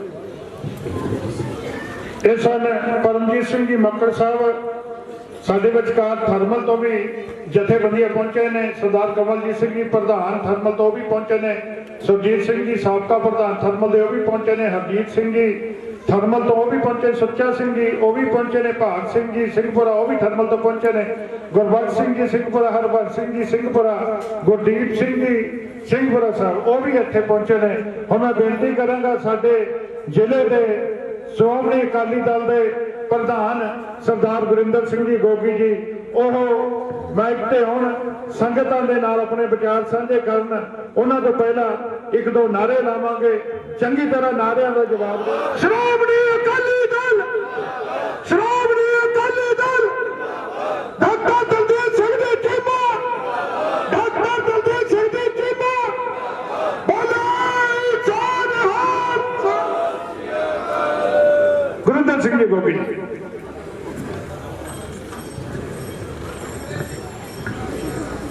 ਸ਼੍ਰੋਮਣੀ ਅਕਾਲੀ ਦਲ ਦੇ ਪ੍ਰਧਾਨ ਸਰਦਾਰ ਸੁਖਬੀਰ ਸਿੰਘ ਬਾਦਲ ਜੀ ਦੇ ਸੱਦੇ ਉੱਤੇ ਪੰਜਾਬ ਭਰ ਦੇ ਵਿੱਚ ਦਿੱਤੇ ਜਾ ਰਹੇ ਧਰਨਿਆਂ ਦੀ ਲੜੀ ਦੇ ਵਿੱਚ ਰੋਪੜ ਹਲਕੇ ਦੇ ਇਸ ਧਰਨੇ ਦੀ ਰਹਿਨੁਮਾਈ ਕਰਦੇ ਹੋਏ ਸਾਡੇ ਬਹੁਤ ਹੀ ਸਤਿਕਾਰਯੋਗ ਪੰਜਾਬੀਆਂ ਦੀ ਹਰਮਨ ਪਿਆਰੀ ਸ਼ਖਸੀਅਤ ਡਾਕਟਰ ਦਲਜੀਤ ਸਿੰਘ ਚੀਮਾ ਜੀ ਦੀ ਅਗਵਾਈ ਦੇ ਵਿੱਚ ਪਹੁੰਚੇ ਸ਼੍ਰੋਮਣੀ ਅਕਾਲੀ ਦਲ ਸਾਰੇ ਬਹਾਦਰ ਯੋਧਿਓ, ਵਾਹਿਗੁਰੂ ਜੀ ਕਾ ਖਾਲਸਾ, ਵਾਹਿਗੁਰੂ ਜੀ ਕੀ ਫਤਿਹ। ਮੈਂ ਸ਼੍ਰੋਮਣੀ ਅਕਾਲੀ ਦਲ ਦੇ ਹਰੇਕ ਉਸ ਜੁਝਾਰੂ ਯੋਧੇ ਦਾ, ਭਾਵੇਂ ਉਹ ਸਾਡਾ ਨੌਜਵਾਨ ਹੈ, ਭਾਵੇਂ ਉਹ ਸਾਡੇ ਐਸਸੀ ਵਿੰਗ ਨਾਲ ਜੁੜਿਆ ਹੈ, ਭਾਵੇਂ ਸਾਡੇ ਬੀਸੀ ਵਿੰਗ ਨਾਲ ਜੁੜਿਆ ਹੈ, ਭਾਵੇਂ ਸਾਡੀਆਂ ਮਾਤਾਵਾਂ ਨੇ, ਭਾਵੇਂ ਭੈਣਾਂ ਨੇ, ਭਾਵੇਂ ਬਜ਼ੁਰਗ ਨੇ, ਸਾਰਿਆਂ ਨੂੰ ਸ਼੍ਰੋਮਣੀ ਅਕਾਲੀ ਦਲ ਜ਼ਿਲ੍ਹਾ ਰੋਪੜ ਵੱਲੋਂ ਜਿਉਂ ਮੈਂ ਆਖਦਾ ਤੁਹਾਡਾ ਘਨੌਲੀ ਪਿੰਡ ਚ ਆਉਣ ਤੇ ਧੰਨਵਾਦ ਕਰਦਾ। ਮੈਂ ਖਾਸ ਕਰਕੇ ਧੰਨਵਾਦ ਕਰਦਾ ਬੀਬੀ ਬਲਵਿੰਦਰ ਕੌਰ ਰਾਣੀ ਦਾ, ਅਰਜਿੰਦਰ ਸਿੰਘ ਭੋਲਾ ਬਿੱਟੋਂ ਦਾ, ਸਾਡੇ ਸਰਕਲ ਪ੍ਰਧਾਨ ਰਵਿੰਦਰ ਸਿੰਘ ਕਾਲਾ ਜੀ ਦਾ ਅਤੇ ਦਲਜੀਤ ਸਿੰਘ ਪੁੱਟੋ ਦਾ, ਭੈਣ ਸੁਦੇਸ਼ ਕੌਰ ਦਾ, ਜਿਨ੍ਹਾਂ ਨੇ ਪਿਛਲੇ 5-6 ਦਿਨ ਤੋਂ ਜਦੋਂ ਚੀਮਾ ਸਾਹਿਬ ਦਾ ਹੁਕਮ ਆਇਆ ਕਿ ਆਪਾਂ ਘਨੌਲੀ ਪ੍ਰੋਗਰਾਮ ਕਰਨਾ, ਵੱਖ-ਵੱਖ ਪਿੰਡਾਂ 'ਚ ਜਾ ਕੇ ਸਾਰੇ ਪਿੰਡਾਂ ਦੀ ਸੰਗਤਾਂ ਨੂੰ ਲਾਮਬੰਦ ਕੀਤਾ, ਮੈਂ ਇਹਨਾਂ ਦਾ ਸਪੈਸ਼ਲ ਤੌਰ ਤੇ ਧੰਨਵਾਦ ਕਰਦਾ। ਮੈਂ ਬਿਲੋ ਗੱਲ ਕਰਨੀ ਚਾਹੁੰਦਾ ਕਿ ਅੱਜ ਇਹ ਧਰਨੇ ਦਿੱਤੇ ਜਾ ਰਹੇ ਆ। ਤੁਹਾਨੂੰ ਸਾਰਿਆਂ ਨੂੰ ਮੇਰੇ ਤੋਂ ਪਹਿਲਾਂ ਬੋਲਣ ਵਾਲੇ ਬੁਲਾਰਿਆਂ ਨੇ ਇਹ ਧਰਨਿਆਂ ਦਾ ਮਕਸਦ ਦੱਸਿਆ, ਪਰ ਮੈਂ ਇੱਕ ਗੱਲ ਪੁੱਛਣੀ ਚਾਹੁੰਦਾ ਕਿ 4 ਸਾਲ ਪਹਿਲਾਂ ਕੈਪਟਨ ਅਮਰਿੰਦਰ ਸਿੰਘ ਨੇ ਪੰਜਾਬ ਦੇ ਵਿੱਚ ਝੂਠੀਆਂ ਸੌਹਾਂ ਖਾ ਕੇ, ਝੂਠੇ ਵਾਅਦੇ ਕਰਕੇ ਸਰਕਾਰ ਬਣਾਈ ਸੀ। ਕੈਪਟਨ ਅਮਰਿੰਦਰ ਸਿੰਘ ਦਾ ਸਭ ਤੋਂ ਪਹਿਲਾ ਵਾਅਦਾ ਸੀ ਕਿ ਮੈਂ ਉਹ ਤਖਤ ਸ੍ਰੀ ਦਮਦਮਾ ਸਾਹਿਬ ਦੀ ਪਵਿੱਤਰ ਧਰਤੀ ਵੱਲ, ਤਖਤ ਵੱਲ ਹੱਥ, ਗੁਟਕਾ ਸਾਹਿਬ ਹੱਥ ਫੜ ਕੇ ਸਹੁੰ ਖਾਨਾ ਕਿ ਮੈਂ ਪੰਜਾਬ 4 ਸਾਲਾਂ 'ਚ ਨਸ਼ਾ ਖਤਮ ਕਰ ਦਿਆਂਗਾ। ਅੱਜ ਮੈਂ ਨਹੀਂ ਕਹਿੰਦਾ, ਅੱਜ ਇਹਨਾਂ ਦਾ ਜਿਹੜਾ ਮੈਂਬਰ ਪਾਰਲੀਮੈਂਟ ਸ਼ਮਸ਼ੇਰ ਸਿੰਘ ਦੂਲੋਂ, ਇਹਨਾਂ ਦਾ ਮੈਂਬਰ ਪਾਰਲੀਮੈਂਟ ਪ੍ਰਤਾਪ ਸਿੰਘ ਬਾਜਵਾ ਸਾਬਕਾ ਪ੍ਰਧਾਨ ਕਾਂਗਰਸ, ਉਹ ਕਹਿੰਦਾ 4 ਸਾਲ 'ਚ ਨਸ਼ਾ ਖਤਮ ਨਹੀਂ ਹੋਇਆ, ਨਸ਼ਾ ਦੁੱਗਣਾ ਹੋ ਗਿਆ। ਫਿਰ ਵੀਰੋ ਸਾਡਾ ਇਲਜ਼ਾਮ ਨਹੀਂ ਹੋ ਸਕਦਾ ਜਾਂ ਅਸੀਂ ਝੂਠੇ ਹਾਂ ਜਾਂ ਇਹ ਝੂਠ ਹੈ। ਫਿਰ ਇਹ ਵਿਅਕਤੀ ਕਹਿੰਦਾ ਸੀ ਕੈਪਟਨ ਅਮਰਿੰਦਰ ਸਿੰਘ ਕਿ ਘਰ ਘਰ ਨੌਕਰੀ ਦਿਆਂਗਾ। ਆ ਤੁਸੀਂ ਬੈਠੇ ਹੋ, ਦੱਸ ਦਿਓ ਜੇ ਕਿਸੇ ਦੇ ਘਰ ਕੋਈ ਨੌਕਰੀ ਮਿਲੀ ਹੋਵੇ। ਫਿਰ ਇਹ ਕਹਿੰਦਾ ਸੀ ਕਿ ਮੈਂ ਬੱਚਿਆਂ ਨੂੰ ਸਮਾਰਟਫੋਨ ਦਿਆਂਗਾ, ਜੇ ਕਿਸੇ ਤੁਹਾਡੇ ਬੱਚੇ ਨੂੰ ਕਿਸੇ ਨੂੰ ਸਮਾਰਟਫੋਨ ਮਿਲਿਆ ਭਾਈ ਮੈਨੂੰ ਦੱਸ ਦਿਓ। ਇਹ ਵੀਰੋ ਇਹ ਕਹਿੰਦਾ ਸੀ ਕਿ ਮੇਰੇ ਸਰਕਾਰ ਆਉਣ ਤੇ ਪਹਿਲੇ ਦਿਨ ਤੋਂ ਬਜ਼ੁਰਗਾਂ ਦੀ ਪੈਨਸ਼ਨ 2500 ਰੁਪਏ ਹੋਏਗੀ। ਅੱਜ ਤੱਕ ਕਿਸੇ ਬਜ਼ੁਰਗ ਨੂੰ 2500 ਰੁਪਏ ਪੈਨਸ਼ਨ ਮਿਲੀ, ਮੈਨੂੰ ਉੱਠ ਕੇ ਦੱਸ ਸਕਦਾ? ਮੈਂ ਆਪਣੇ ਸ਼ਬਦ ਵਾਪਸ ਲੈ ਲੂੰਗਾ। ਇਹ ਕਹਿੰਦਾ ਸੀ ਕਿ ਮੈਂ ਨੌਜਵਾਨਾਂ ਨੂੰ ਬੇਰੁਜ਼ਗਾਰ ਭੱਤਾ ਦੇਵਾਂਗਾ, ਜੇ ਕਿਸੇ ਨੌਜਵਾਨ ਨੂੰ ਬੇਰੁਜ਼ਗਾਰ ਭੱਤਾ ਮਿਲਿਆ ਹੋਵੇ ਉੱਠ ਕੇ ਦੱਸ ਸਕਦਾ?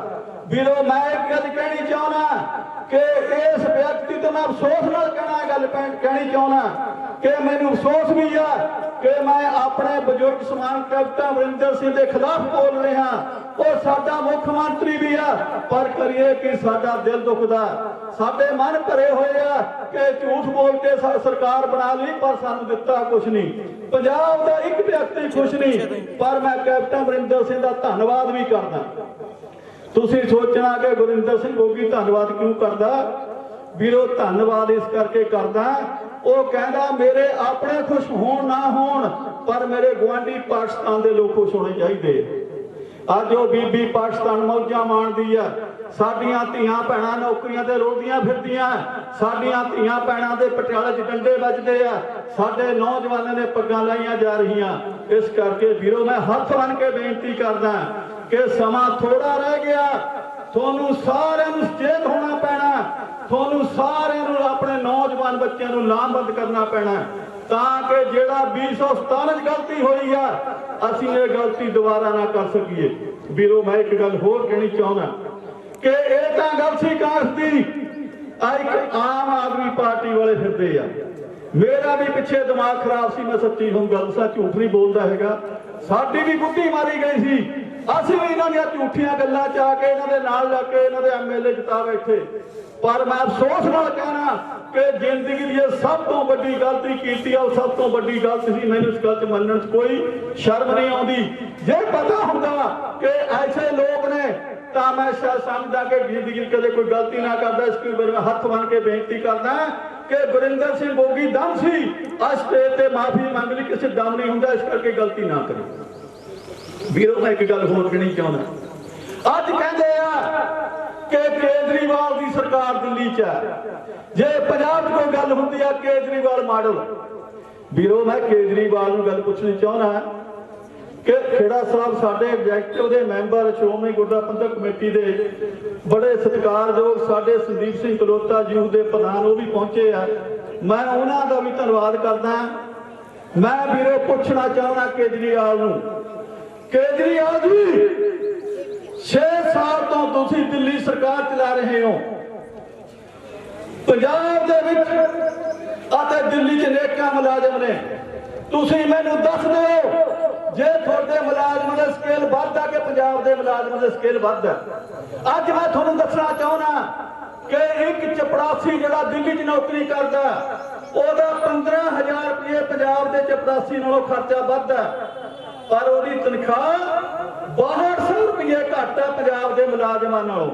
ਜੇ ਕੇਜਰੀਵਾਲ ਇੰਨਾ ਤੈਸੀ ਸੀ ਕਿਉਂ ਨਹੀਂ ਆਪਣੇ ਮੁਲਾਜ਼ਮਾਂ ਦੀ ਤਨਖਾਹ ਵਧਾ ਸਕਿਆ ਕਿਉਂ ਨਹੀਂ ਬਰਾਬਰ ਕਰ ਸਕਿਆ ਅੱਜ ਇੱਕ ਆਰਟੀਆਈ ਸਾਡੇ ਫੇਸਬੁੱਕ ਤੇ ਘੁੰਮਦੀ ਆ ਉਹਦੇ ਵਿੱਚ ਕਿਹਾ ਗਿਆ ਕਿ 15 ਤੋਂ ਲੈ ਕੇ 2020 ਤੱਕ ਇੱਕ ਵੀ ਕਾਲਜ ਦਿੱਲੀ 'ਚ ਬਣਨੀ ਨਵਾਂ ਨਹੀਂ ਬਣਿਆ ਸਰਕਾਰੀ ਕਾਲਜ ਇਹ ਕਿਹਾ ਜਾਂਦਾ ਕਿ ਇੱਕ ਵੀ ਪੁਲ 2020 ਤੱਕ ਉਹਨਾਂ ਨੇ ਆਹ ਮੰਨਿਆ ਕਿ ਅਸੀਂ ਨਵਾਂ ਪੁਲ ਬਣਾਇਆ ਨਹੀਂ ਇੱਥੇ ਗੱਲਾਂ ਪਤਾ ਨਹੀਂ ਕਿਹੜੇ ਸਮਾਨ ਦੀਆਂ ਕਰਦੇ ਆ ਇਹ ਵੀਰੇ ਕਾਮਰੇਡ ਲੋਕ ਇਕੱਠੇ ਹੋਏ ਆ ਅਸੀਂ ਗੁਰੂਆਂ ਪੀਰਾਂ ਨੂੰ ਮੰਨਣ ਵਾਲੇ ਆ ਅਸੀਂ ਦੇਵੀ ਦੇਵਤਿਆਂ ਦਾ ਸਤਿਕਾਰ ਕਰਦੇ ਆ ਮੰਨਣ ਵਾਲੇ ਆ ਅਸੀਂ ਪਰਮਾਤਮਾ 'ਚ ਵਿਸ਼ਵਾਸ ਰੱਖਦੇ ਆ ਪਰ ਇਹ ਕਾਮਰੇਡਾਂ ਦੀ ਪਾਰਟੀ ਆ ਕਿਸੇ ਨੂੰ ਮੰਨਦੇ ਨਹੀਂ ਇਹਨਾਂ ਦਾ ਝੰਡਾ ਅਮਲੀ ਭਗਵੰਤ ਮਾਨ ਉਹ ਜਿਹੜਾ ਕਹਿੰਦਾ ਸੀ ਮੈਂ ਕਿਸਾਨਾਂ ਦੇ ਹੱਕ ਦੇ ਵਿੱਚ ਆ ਉਹ ਸਟੈਂਡਿੰਗ ਕਮੇਟੀ ਦੇ ਵਿੱਚ ਆਪ ਨਹੀਂ ਕਦੇ ਕੀ ਆਇਆ ਕਿ ਮੇਰੇ ਬਿੱਲ ਠੀਕ ਆ ਤੁਸੀਂ ਸਾਰਿਆਂ ਨੇ ਆਪ ਦੇਖਿਆ ਫਿਰ ਵੀਰੋ ਇਹਨਾਂ ਦਾ ਦੋਗਲਾ ਚਿਹਰਾ ਕਿੱਥਾ ਮੰਨ ਲਈਏ ਇਹ ਉਹੀ ਲੋਕ ਆ ਜਿਹੜੇ ਪੰਜਾਬ 'ਚ ਕਹਿੰਦੇ ਕਿਸਾਨਾਂ ਦੇ ਹਿਤੈਸ਼ੀ ਆ ਪਰ ਜਦੋਂ ਦਿੱਲੀ 'ਚ ਜਿਹੜੇ ਸਾਡੇ ਕਿਸਾਨ ਵੀਰ ਬੈਠੇ ਆ ਜਦੋਂ ਉਹਨਾਂ 'ਚ ਕਹਿੰਦਾ ਮੈਂ ਜੇਲ੍ਹਾਂ ਨਹੀਂ ਦਿੱਤੀਆਂ ਉਹ ਵੀਰੋ ਜੇਲ੍ਹਾਂ ਤੇ ਵੱਡੀ ਗੱਲ ਜਿਹੜੇ ਕਿੱਲਾਂ ਲਾ ਕੇ ਉਹਨਾਂ ਨੇ ਬੈਰੀਕੇਡਿੰਗ ਕੀਤੀ ਆ ਤੁਸੀਂ ਡੀਟੀਸੀ ਦੀਆਂ ਬੱਸਾਂ ਦਿੱਤੀਆਂ ਉਹਨਾਂ ਨੂੰ ਗ੍ਰਿਫਤਾਰ ਕਰਕੇ ਜੇਲ੍ਹਾਂ 'ਚ ਲੈ ਕੇ ਜਾਣ ਦੀ ਆ ਵੀ ਤੁਸੀਂ ਕਿਸਾਨਾਂ ਦੇ ਹਿਤੈਸ਼ੀ ਕਿਸ ਤਰ੍ਹਾਂ ਹੋ ਸਕਦੇ ਹੋ ਵੀਰੋ ਮੈਂ ਇੱਕ ਗੱਲ ਪੁੱਛਣੀ ਚਾਹੁੰਦਾ ਤੁਹਾਨੂੰ ਸਾਰਿਆਂ ਨੂੰ ਕਿ ਦਿੱਲੀ 'ਚ ਹਜ਼ਾਰਾਂ ਨੌਜਵਾਨ ਸਾਡੇ ਗ੍ਰਿਫਤਾਰ ਕੀਤੇ ਗਏ 26 ਜਨਵਰੀ ਨੂੰ ਇਹ ਦਿੱਲੀ 'ਚ ਕੇਜਰੀਵਾਲ ਦੀ ਸਰਕਾਰ ਸੀ ਕਿਆ ਇੱਕ ਵੀ ਕਿਸੇ ਨੌਜਵਾਨ ਦੀ ਕੇਜਰੀਵਾਲ ਸਰਕਾਰ ਨੇ ਕਾਰਵਾਈ ਕੀਤੀ ਆ ਜੇ ਕਾਰਵਾਈ ਕੀਤੀ ਆ ਜੇ ਉਹਨਾਂ ਨੂੰ ਜੇਲ੍ਹਾਂ 'ਚ ਰਿਹਾ ਕਰਾਇਆ ਮੈਂ ਨਹੀਂ ਕਹਿੰਦਾ ਇਹ ਅਖਬਾਰ ਕਹਿੰਦੇ ਤੁਸੀਂ ਫੋਟੋਆਂ ਦੇਖਦੇ ਆ ਦਿੱਲੀ ਗੁਰਦੁਆਰਾ ਕਮੇਟੀ ਦੇ ਪ੍ਰਧਾਨ ਮਨਜਿੰਦਰ ਸਿੰਘ ਸਿਰਸਾ ਨੇ ਜਿਹੜੇ ਨੌਜਵਾਨ ਗ੍ਰਿਫਤਾਰ ਕਰਾਏ ਆ ਉਹ ਸਿਰਸਾ ਕੌਣ ਆ ਉਹ ਸਿਰਸਾ ਸਿਰਸਾ ਸ਼੍ਰੋਮਣੀ ਅਕਾਲੀ ਦਲ ਦਾ ਜਨਰਲ ਸਕੱਤਰ ਆ, ਸ਼੍ਰੋਮਣੀ ਅਕਾਲੀ ਦਲ ਦੀ ਦਿੱਲੀ 'ਚ ਕਮੇਟੀ ਆ, ਉਹਦਾ ਉਹ ਪ੍ਰਧਾਨ ਆ। ਫਿਰ ਵੀਰੋ ਕੌਣ ਅਥੈਸ਼ੀ ਹੋਏ ਕਿਸਾਨਾਂ ਦਾ? ਫਿਰ ਉਲਟਾ ਸਾਨੂੰ ਦੱਸਦੇ ਆ। ਵੀਰੋ ਮੈਂ ਇੱਕ ਗੱਲ ਥੋੜੀ ਸਟੇਜ ਤੇ ਕਹਿਣੀ ਚਾਹੁੰਦਾ, ਚੀਮਾ ਸਾਹਿਬ ਗੁੱਸਾ ਨਾ ਮੇਰੀ ਗੱਲ ਦਾ ਕਰਿਓ। ਅੱਜ ਮੈਨੂੰ ਸ਼ਰਮ ਆਉਂਦੀ ਆ ਕਿ ਕਾਮਰੇਡਾਂ ਦੀ ਪਾਰਟੀ ਦੇ ਲੋਕ, ਉਹਨਾਂ 'ਚ ਮੁਲਾਜ਼ਮ ਵੀ ਆ, ਉਹਨਾਂ 'ਚ ਹੋ ਸਕਦਾ ਨੌਜਵਾਨ ਵੀ ਹੋਣ, ਫੇਸਬੁੱਕਾਂ ਤੇ ਸ਼੍ਰੋਮਣੀ ਅਕਾਲੀ ਦਲ ਦੀਆਂ ਧੀਆਂ ਭੈਣਾਂ ਬਾਰੇ ਬੜੇ ਗੰਦੇ ਕਮੈਂਟ ਕਰਦੇ ਆ। ਵੀਰੋ ਪਾਰਟੀ ਬਾਰੇ ਬੋਲ ਲਓ, ਨੀਤੀਆਂ ਤੇ ਬੋਲ ਲਓ, ਕੋਈ ਇਤਰਾਜ਼ ਨਹੀਂ, ਪਰ ਜਦੋਂ ਤੁਸੀਂ ਸਾਡੀ ਪਤਨੀਆਂ ਤੇ ਸਾਡੀਆਂ ਭੈਣਾਂ ਤੇ ਸਾਡੀਆਂ ਮਾਵਾਂ ਤੇ ਭੱਦੇ ਕਮੈਂਟ ਕਰਦੇ, ਬਰਦਾਸ਼ਤ ਨਹੀਂ ਹੁੰਦਾ। ਚੀਮਾ ਸਾਹਿਬ ਮੈਂ ਤੁਹਾਨੂੰ ਅੱਜ ਗੱਲ ਕਹਿਣੀ ਚਾਹੁੰਦਾ ਪੌਲੀ ਦੇ ਵਿੱਚ, ਉਹ ਮੁਲਾਜ਼ਮਾਂ ਨੂੰ ਅਸੀਂ ਨੋਟ ਕਰ ਰਹੇ ਹਾਂ। ਜਦੋਂ ਸਰਕਾਰ ਆ ਗਈ ਫਿਰੋਜ਼ਪੁਰ ਤੇ ਉਰੇ ਅਸੀਂ ਰਹਿਣ ਨਹੀਂ ਦੇਣਾ, ਤੁਹਾਨੂੰ ਦੱਸ ਦਿਆਂ ਨਾ। ਵੀਰੋ ਮੈਂ ਤੁਹਾਨੂੰ ਵੀ ਗੱਲ ਕਹਿਣ ਲੱਗਿਆ, ਤੁਸੀਂ ਵੀ ਬੜੇ ਦਿਆਲੂ ਬਣ ਜਾਂਦੇ ਆ। ਜਦੋਂ ਕਿਸੇ ਦੀ ਬਦਲੀ ਹੁੰਦੀ ਆਪਾਂ ਇਕੱਠੇ ਹੋ ਕੇ ਆ ਜਾਂਦੇ ਆ, ਚੀਮਾ ਸਾਹਿਬ ਜੀ ਮਾਫੀ ਮੰਗ ਲਈਏ ਨੇ, ਕੋਈ ਮਾਫੀ ਨਹੀਂ ਮਿਲਣੀ। ਮੈਂ ਤੁਹਾਨੂੰ ਹੱਥ ਜੋੜ ਕੇ ਬੇਨਤੀ ਕਰੂੰ, ਕੋਈ ਚੀਮਾ ਸਾਹਿਬ ਕੋਲ ਬਦਲੀ ਦੀ ਬਦਲੀ ਕਰੇ, ਸਿਫਾਰਿਸ਼ ਲੈ ਕੇ ਨਾ ਆਈ, ਕਿਉਂਕਿ ਬਦਲੀ ਉਹਦੀ ਹੋਊਗੀ ਜਿਹੜਾ ਅੱਜ ਸਾਡੀਆਂ ਮਾਵਾਂ ਭੈਣਾਂ ਨੂੰ ਗਾਲਾਂ ਕੱਢਦਾ। ਔਰ ਸ਼ਰਮ ਕਰੋ, ਪ੍ਰਕਾਸ਼ ਸਿੰਘ ਬਾਦਲ ਦੀ ਪੋਤੀ ਜਿਹੜੀ 12-13 ਸਾਲ ਦੀ, ਤੁਸੀਂ ਉਹਨੂੰ ਵੀ ਬਖਸ਼ਦੇ ਨਹੀਂ ਹੈਗੇ। ਇਹ ਤੂੰ ਤੁਹਾਡੇ ਕਿਰਤ ਕਣ ਕਿਹੜਾ, ਇੱਧਰ ਤੁਹਾਡਾ ਗਿਰਿਆ ਕਿਹੜਾ, ਥੋੜੀ ਜ਼ਮੀਨ ਤੋਂ ਨਹੀਂ ਮਰ ਗਈ ਤੁਸੀਂ, ਉਹ 12-12 ਸਾਲ ਦੀਆਂ ਬੱਚੀਆਂ ਤੱਕ ਤੁਸੀਂ ਪੱਦੀਆਂ ਗੱਲਾਂ ਬੋਲਦੇ ਹੋ।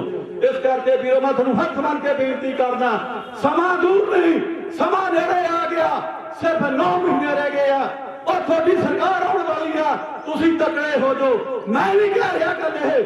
ਅੱਜ ਤੁਸੀਂ ਅਖਬਾਰ ਪੜ੍ਹਦੇ ਹੋ, ਮਾਝੇ 'ਚ ਇਕੱਠ ਹੁੰਦੇ ਆ, ਦੁਆਬੇ 'ਚ ਇਕੱਠ ਹੁੰਦੇ ਆ, ਡੇਰਾ ਬਸੀ ਇਕੱਠ ਹੋਇਆ, 50-50 ਹਜ਼ਾਰ ਬੰਦਾ ਇਕੱਠਾਂ 'ਚ ਆਉਂਦਾ। ਉਹ ਵੀਰੋ ਰੋਟੀਆਂ ਖਾਣ ਨਹੀਂ ਆਉਂਦੇ, ਉਹ ਦਿਹਾੜੀਆਂ ਭੱਜੀ ਆਉਂਦੇ, ਉਹ ਤੁਹਾਡੇ ਸ਼ੁਭ ਚਿੰਤਕ ਆ, ਤੁਹਾਡੇ ਸਮਰਥਕ ਆ, ਤੁਹਾਡੀ ਸਰਕਾਰ ਬਣਾਉਣ ਆਉਂਦੇ ਆ।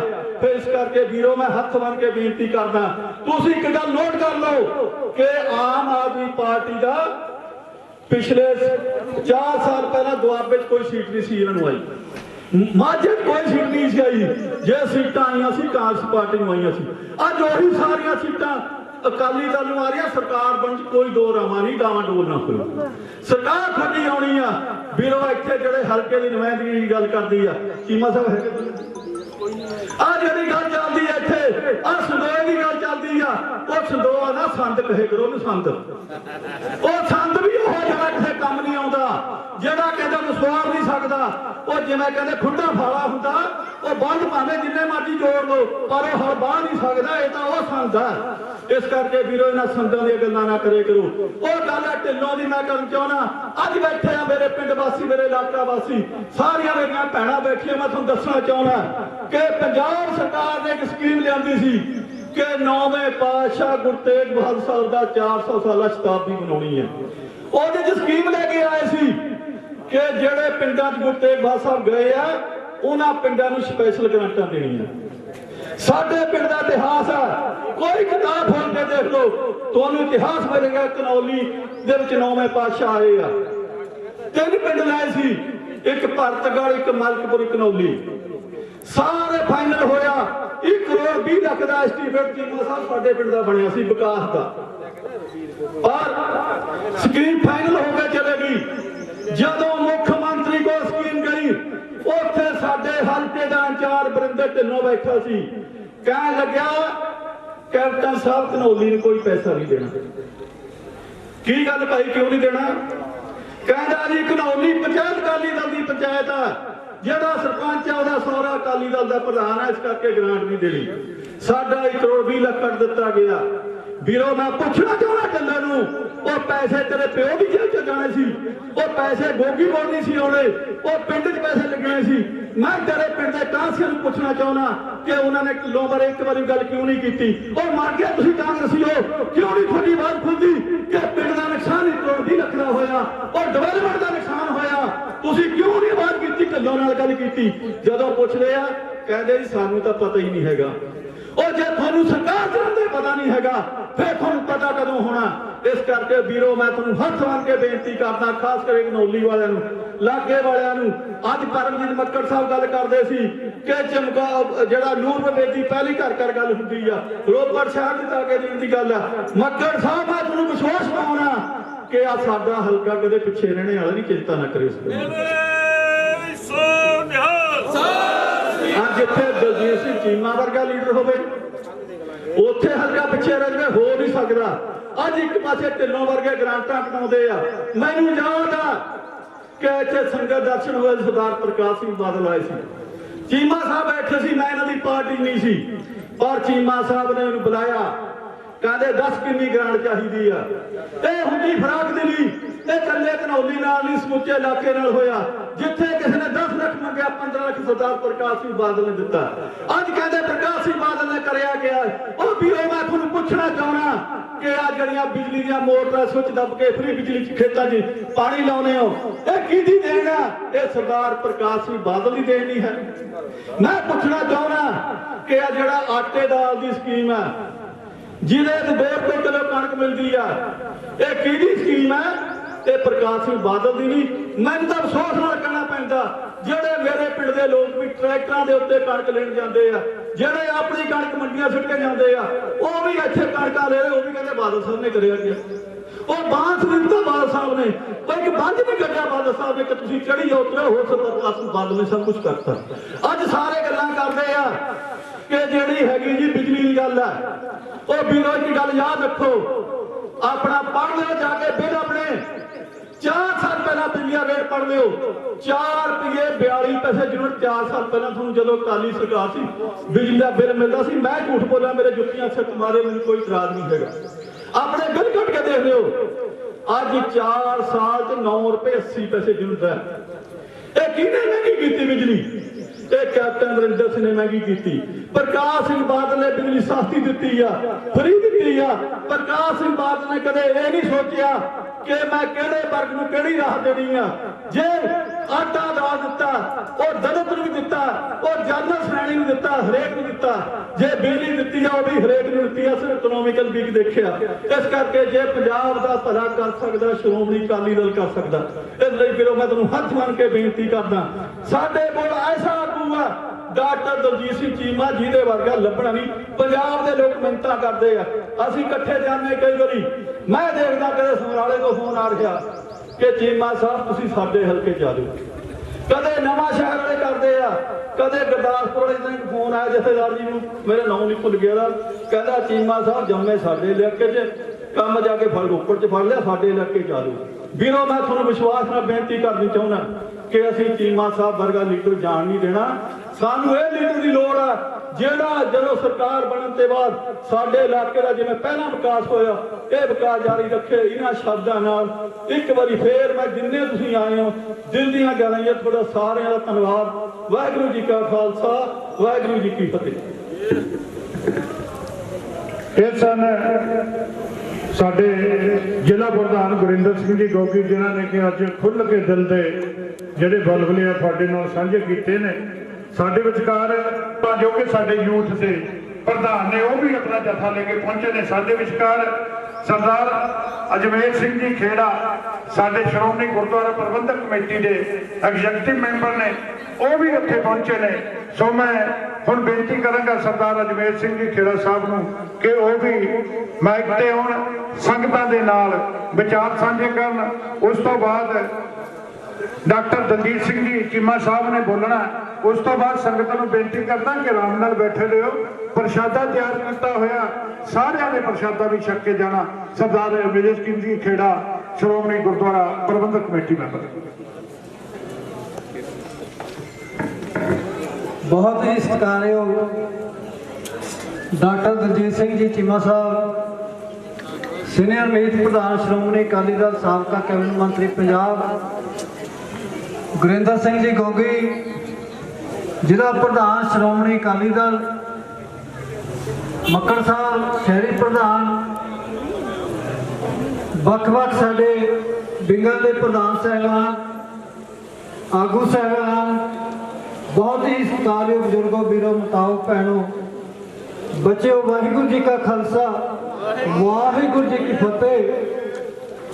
मैं तो पहला जिन्ने भी बुलारे बोले हैं सारियां दी जिहड़ियां गल्लां होईयां मैं सारियां नूं तायद करदा है, समर्थन करदा है। जदों मैं आ रहा सी गोगी साहब ਮਾਫੀ ਮੰਗ ਰਹੇ ਸੀ।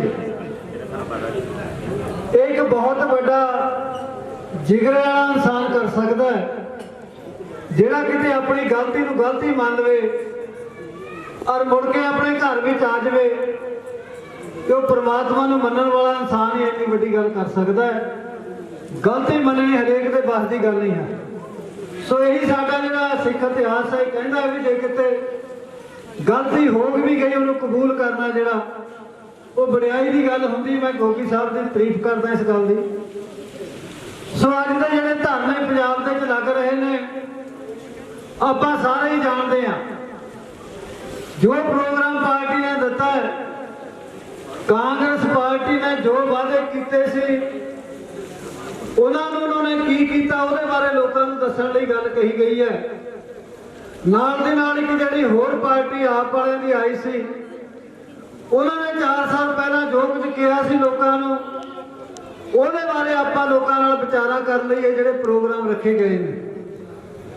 ਸੋ ਮੈਂ ਤੁਹਾਨੂੰ ਬੇਨਤੀ ਕਰਦਾ, ਤੁਸੀਂ ਸਾਰੇ ਹੀ ਪੜ੍ਹੇ ਲਿਖੇ ਹੋ, ਅਖਬਾਰ ਵੀ ਪੜ੍ਹਦੇ ਹੋ, ਟੈਲੀਵਿਜ਼ਨ ਵੀ ਦੇਖਦੇ ਹੋ, ਫੈਸਲਾ ਤੁਸੀਂ ਵੀ ਕਰਨਾ ਹੈ।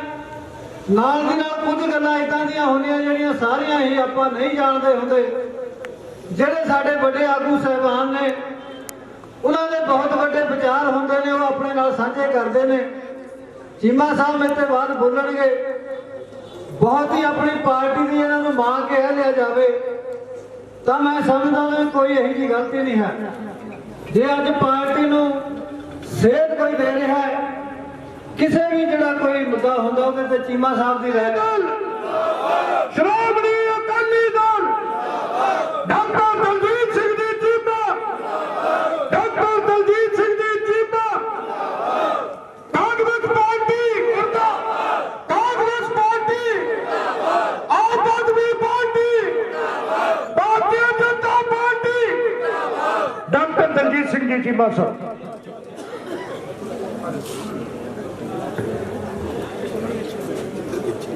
ਆਗੂ ਸਾਹਿਬਾਨ, ਵਰਕਰ ਸਾਹਿਬਾਨ, ਇਸ ਇਤਿਹਾਸਕ ਨਗਰ ਦੇ ਔਰ ਸਾਰੇ ਇਲਾਕੇ ਤੋਂ ਆਏ ਸਾਰੇ ਸਤਿਕਾਰਯੋਗ ਬਜ਼ੁਰਗੋ, ਭਰਾਓ, ਭੈਣੋ, ਨੌਜਵਾਨੋ, ਬੱਚਿਓ, ਫਤਿਹ ਪ੍ਰਵਾਨ ਕਰੋ। ਵਾਹਿਗੁਰੂ ਜੀ ਕਾ ਖਾਲਸਾ, ਵਾਹਿਗੁਰੂ ਜੀ ਕੀ ਫਤਿਹ। ਬੇਨਤੀ ਹੈ ਕਿ ਗੁਰੂ ਤੇਗ ਬਹਾਦਰ ਸਾਹਿਬ ਦੀ ਚਰਨ ਛੋਹ ਪ੍ਰਾਪਤ ਘਨੌਲੀ ਦੀ ਇਹ ਇਤਿਹਾਸਕ ਧਰਤੀ ਹੈ ਔਰ ਬੜੇ ਵੱਡੇ ਕਾਜ ਵਾਸਤੇ ਆਪਾਂ ਸਾਰੇ ਇਕੱਤਰ ਹੋਏ ਆ। ਪਰ ਫਤਿਹ ਦਾ ਜਿਹੜਾ ਜਕਾਰਾ ਥੋੜਾ ਜਿਹਾ ਢਿੱਲਾ ਹੈ। ਬਹੁਤ ਦੂਰ ਤੱਕ, ਜਿੱਥੋਂ ਤੱਕ ਮੇਰੀ ਨਜ਼ਰ ਜਾਂਦੀ ਹੈ, ਸਾਰੇ ਵੀਰ, ਸਾਰੇ ਜਿਹੜੇ ਵਿਧਾਨ ਸਭਾ ਦੇ ਵਿੱਚ ਵੱਖ-ਵੱਖ ਸਰਕਲ ਪੈਂਦੇ ਆ, 3 ਸਰਕਲ ਨੂਰਪੁਰ ਬੇਦੀ ਤੇ ਘਨੌਲੀ ਦਾ, ਰੋਪੜ ਸ਼ਹਿਰ ਦਾ, ਪਰਖਾਲੀ ਦਾ, ਸਾਰਿਆਂ ਥਾਵਾਂ ਤੋਂ ਚੋਣਵੀਂ ਕਰੀਮ ਆਈ। ਨੌਜਵਾਨ ਬਹੁਤ ਵੱਡੀ ਗਿਣਤੀ ਦੇ ਵਿੱਚ ਆਏ ਆ, ਭੈਣਾਂ ਆਈਆਂ। ਇਸ ਕਰਕੇ ਫਤਿਹ ਵੀ ਜਿਹੜੀ ਆ ਉਸੇ ਹਿਸਾਬ ਨਾਲ ਹੋਣੀ ਚਾਹੀਦੀ ਹੈ। ਗੱਜ ਵੱਜ ਕੇ ਫਤਿਹ ਪ੍ਰਵਾਨ ਕਰੋ। ਵਾਹਿਗੁਰੂ ਜੀ ਕਾ ਖਾਲਸਾ, ਵਾਹਿਗੁਰੂ ਜੀ ਕੀ ਫਤਿਹ। ਸਭ ਤੋਂ ਪਹਿਲਾਂ ਮੈਂ ਜ਼ਿਲ੍ਹੇ ਦੇ ਸਾਡੇ ਜਥੇਦਾਰ ਸਾਹਿਬ ਸਰਦਾਰ ਗੁਰਿੰਦਰ ਸਿੰਘ ਜੀ ਗੋਗੀ ਸਾਹਿਬ ਦਾ, ਸਰਕਲ ਦੇ ਸਾਡੇ ਇੱਥੋਂ ਦੇ ਪ੍ਰਧਾਨ ਸਾਹਿਬ ਸੈਣੀ ਸਾਹਿਬ ਦਾ, ਉਚੇਚੇ ਤੌਰ ਤੇ ਸਾਡੀ ਭੈਣ ਜ਼ਿਲ੍ਹਾ ਪ੍ਰੀਸ਼ਦ ਦੀ ਸਾਬਕਾ ਮੈਂਬਰ ਬੇਬੀ ਬਰਿੰਦਰ ਕੌਰ ਰਾਣੀ ਜੀ ਦਾ, ਸਰਦਾਰ ਘੋੜਾ ਸਿੰਘ ਜੀ ਦੇਖੋ ਤੋਂ, ਔਰ ਸਾਡੇ ਬੋਵੀ ਬੋੜਾ ਜੀ ਦਾ, ਸਾਰਿਆਂ ਦਾ ਮੈਂ ਤਹਿ ਦਿਲ ਤੋਂ ਧੰਨਵਾਦ ਕਰਦਾ ਜਿਹੜੀ ਸਾਡੀ ਸਟੇਜ ਦੀ ਸੇਵਾ ਕਰ ਰਹੇ ਆ।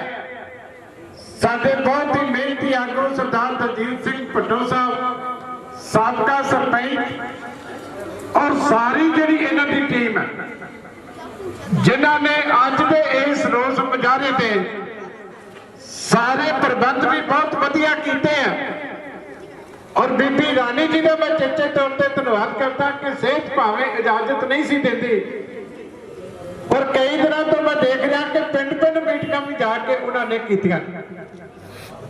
बाकी भी साडियां भैणां बीबी बलजीत कौर, बीबी हरजीत कौर जी, बीबी बलिंदर कौर, बीबी चरणजीत कौर, सारियां बाकी सर्कल प्रधान सारियां इत्थे हाजिर होईयां। मैं सारियां दा तहे दिल तो धन्यवाद करदा।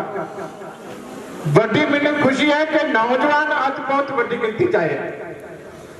जिले के प्रधान साहब संदीप कलोता जी भी हाजिर है, सारे सर्कलों के प्रधान साहब हाजिर है और वड्डी गिनती के विच उन्हां दे नाल नौजवान साथी भी आए, क्योंकि असीं पिछे महसूस करते सी कि नौजवानों की गिनती थोड़ी जी घट होती है। पर अज मैं सारी जिले की जथेबंदी नूं, हल्के की जथेबंदी नूं बधाई देना कि अज उन्होंने सारिਆਂ ने अज अपने साथियों समेत हाजिरी भरी है।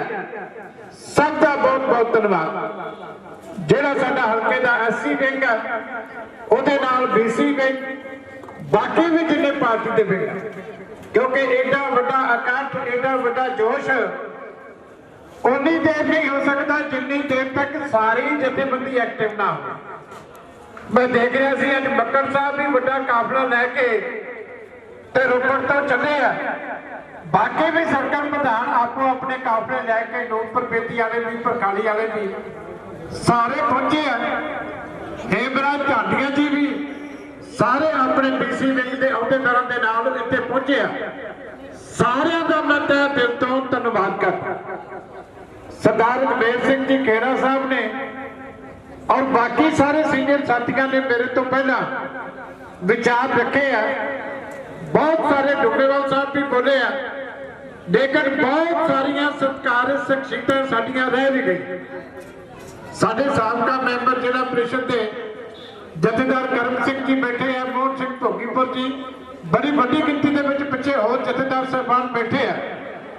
मैं समझदा सी कि जे सारियां नूं समा मिलदा ते बहुत कुछ इस मौके ते वो कह सकदे, पर क्योंकि समा आपां 11 तो 1 रखिया सी ते पहले ही आपां समय तो लेट हो गए ते उधर जिहड़ा राशन पानी का प्रोग्राम भी तैयार है, प्रशादा भी आपां सारे ले सकते। इस करके मैं ज्यादा लंबी गल नहीं करनी। पिछली 8 तरीक नूं आपां कचहरियां दे विच धरने दिते सी और जिहड़े लोकां दे मुद्दे सी कि डीजल ते पेट्रोल दीयां कीमतां इंनियां वध गईयां, रसोई गैस की कीमत इन्नी वध गई कि परिवारां दा अगे चलना मुश्किल हो गया। इस मुद्दे दे उत्ते असीं धरना दिता सी।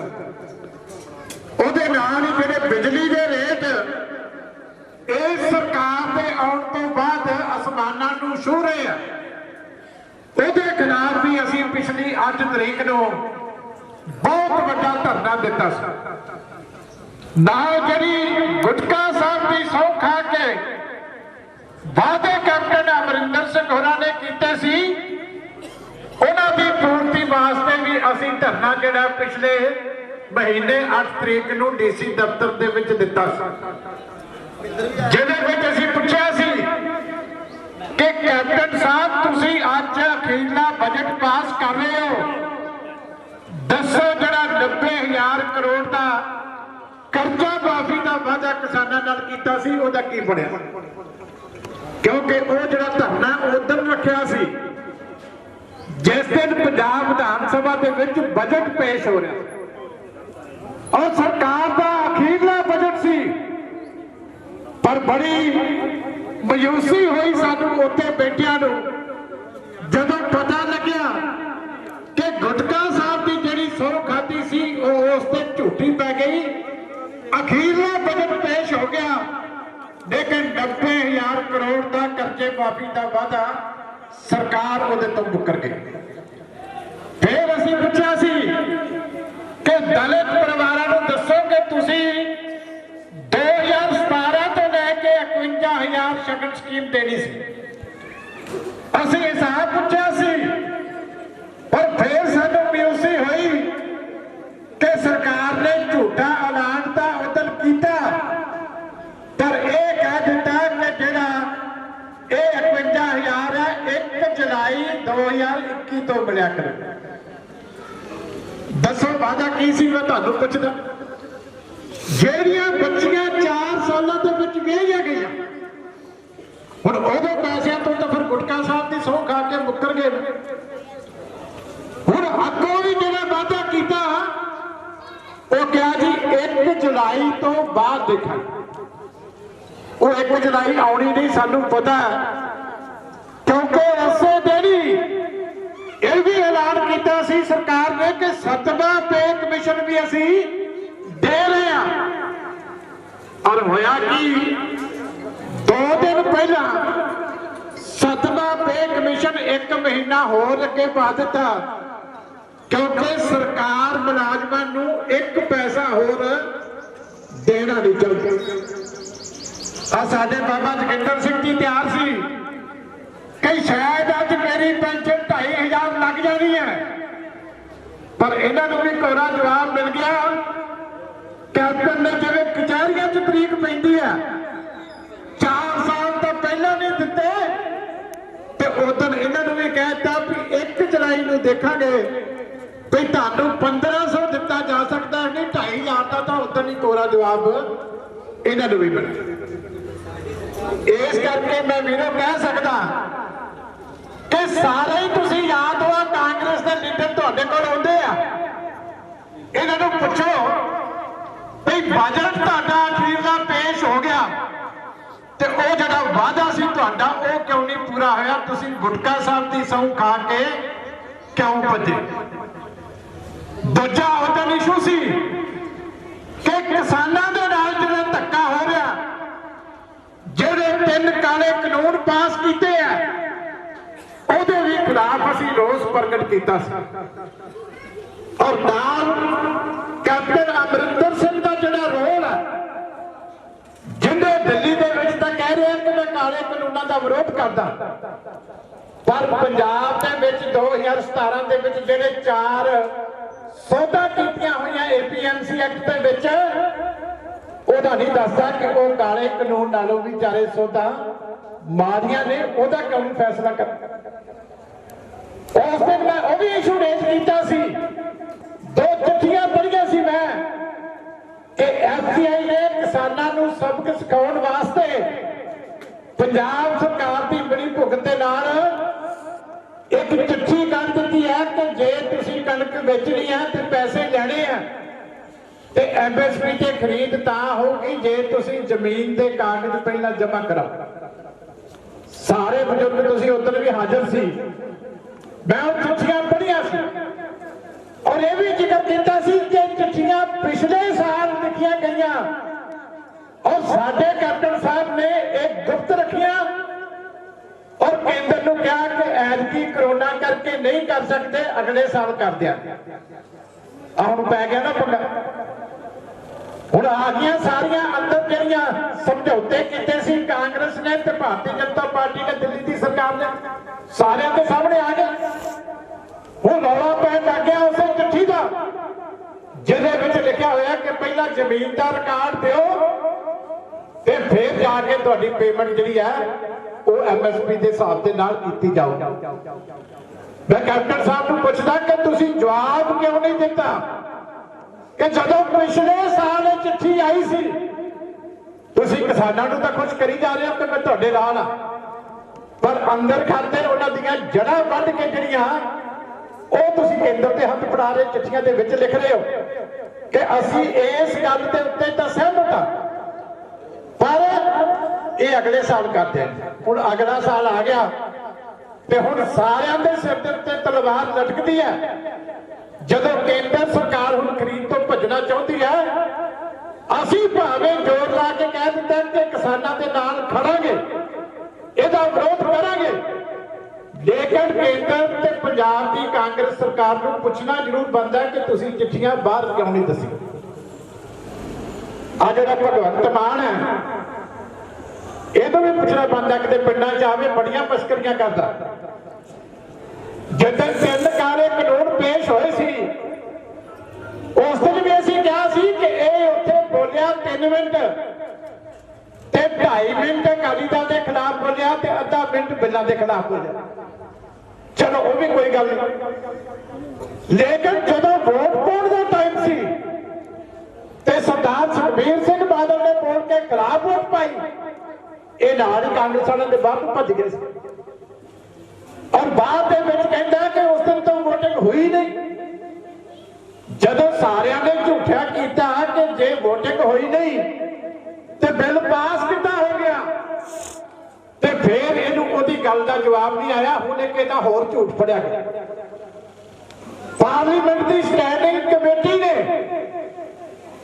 ਇੱਕ ਤਿੰਨੇ ਕਾਲੇ ਕਾਨੂੰਨਾਂ ਦੇ ਵਿੱਚੋਂ ਐਸੈਂਸ਼ੀਅਲ ਕਮੋਡਿਟੀ ਐਕਟ ਜਿਹੜਾ ਜ਼ਰੂਰੀ ਵਸਤਾਂ ਦੇ ਕਾਨੂੰਨ ਦੇ ਵਿੱਚ ਸੋਧ ਆ, ਉਹਦੇ ਉੱਤੇ ਸਹਿਮਤੀ ਦੇ ਕੇ ਪਾਰਲੀਮੈਂਟ ਨੂੰ ਕਿਹਾ ਕਿ ਅਸੀਂ ਇਹਦੇ ਨਾਲ ਪੂਰੀ ਤਰ੍ਹਾਂ ਸਹਿਮਤ ਹਾਂ, ਸਾਡੀ ਸਾਰੀ ਜਿਹੜੀ ਹੈ ਕਮੇਟੀ ਦੇ ਮੈਂਬਰ ਇਹਦੇ ਨਾਲ ਸਹਿਮਤ ਆ, ਇਹਨੂੰ ਲਾਗੂ ਕਰਨਾ ਚਾਹੀਦਾ। ਗੱਲ ਫੇਰ ਆ ਗਈ ਕਿ ਭਗਵੰਤ ਮਾਨ ਉਹਦਾ ਮੈਂਬਰ, 3 ਕਾਂਗਰਸ ਦੇ ਉਹਦੇ ਮੈਂਬਰ, ਤੇ ਜਦੋਂ ਭਗਵੰਤ ਮਾਨ ਨੂੰ ਪੁੱਛਿਆ ਤੇ ਇੱਕ ਝੂਠੀ ਜੀ ਕਲੇਪ ਅਤੇ ਮਿੰਟ ਦੀ ਦਿਖਾ ਕੇ ਕਹਿੰਦਾ ਮੈਂ ਤੇ ਇਹਦਾ ਵਿਰੋਧ ਕੀਤਾ ਸੀ। ਵੀਰੋ 117 ਪੇਜ ਦੀ ਰਿਪੋਰਟ ਹੈ, ਮੇਰੀ ਗੱਡੀ ਦੇ ਵਿੱਚ ਪਈ ਹੈ, 5 ਸਫ਼ੇ ਤੋਂ ਲੈ ਕੇ 16 ਸਫ਼ੇ ਤੱਕ। ਆ ਪ੍ਰੈਸ ਵਾਲੇ ਸਾਡੇ ਵੀਰ ਬੜੇ ਸੀਨੀਅਰ ਸਾਰੇ ਘਡੋਲੀ ਦੇ ਇੱਥੇ ਹਾਜ਼ਰ ਹੈ, ਜੇ ਚਾਹਣਗੇ ਤਾਂ ਮੈਂ ਹੁਣੇ ਇਹ ਤੋਂ ਬਾਅਦ ਇਹਨਾਂ ਨੂੰ ਦਿਖਾ ਦੂੰਗਾ। 5 ਸਫ਼ੇ ਤੋਂ ਲੈ ਕੇ 16 ਸਫ਼ੇ ਤੱਕ 11 ਸਫ਼ੇ ਉਸ ਜ਼ਰੂਰੀ ਵਸਤਾਂ ਵਾਲੇ ਕਾਨੂੰਨ ਦੇ ਬਾਰੇ ਚ ਡਿਸਕਸ਼ਨ ਹੋਈ ਹੈ, ਸਾਰੀ ਉਸ ਰਿਪੋਰਟ 'ਚ ਲਿਖੀ ਹੈ। ਔਰ ਸਭ ਤੋਂ ਅਖੀਰ ਦੇ ਉੱਤੇ ਲਿਖਿਆ 116ਵੇਂ ਪੇਜ ਦੇ ਉੱਤੇ ਕਿ ਇਹ ਸਾਰਾ ਕੁਝ ਰਿਪੋਰਟ ਜਿਹੜੀ ਹੈ ਬਿਨਾਂ ਕਿਸੇ ਅਮੈਂਡਮੈਂਟ ਦੇ ਤੇ ਬਿਨਾਂ ਕਿਸੇ ਸੋਧ ਦੇ ਪ੍ਰਵਾਨ ਕੀਤੀ ਗਈ। ਹੁਣ ਦੱਸੋ ਜੇ ਪਾਰਲੀਮੈਂਟ ਦੇ ਮੈਂਬਰ ਇਸ ਤਰੀਕੇ ਧੋਖਾ ਦੇਣਗੇ ਲੋਕਾਂ ਦੇ ਨਾਲ, ਕਿ ਬਾਹਰ ਤਾਂ ਕੇਜਰੀਵਾਲ ਕਹਿੰਦਾ ਮੈਂ ਕਿਸਾਨਾਂ ਦਾ ਹਮਦਰਦ ਤੇ ਉਹਦੇ ਐਮਪੀ ਉੱਥੇ ਵੋਟ ਵੀ ਨਾ ਪਾਉਣ, ਤੇ ਜੇ ਪਾਰਲੀਮੈਂਟ ਸਟੈਂਡਿੰਗ ਕਮੇਟੀ ਦੇ ਵਿੱਚ ਸਹਿਮਤੀ ਦੇਣ, ਤੇ ਮੈਂ ਤੁਹਾਨੂੰ ਪੁੱਛਦਾ ਸਾਰੇ ਵੀਰੋ ਕਿ ਇਹਨਾਂ ਦੀ ਸਜ਼ਾ ਕੀ ਹੋਣੀ ਚਾਹੀਦੀ।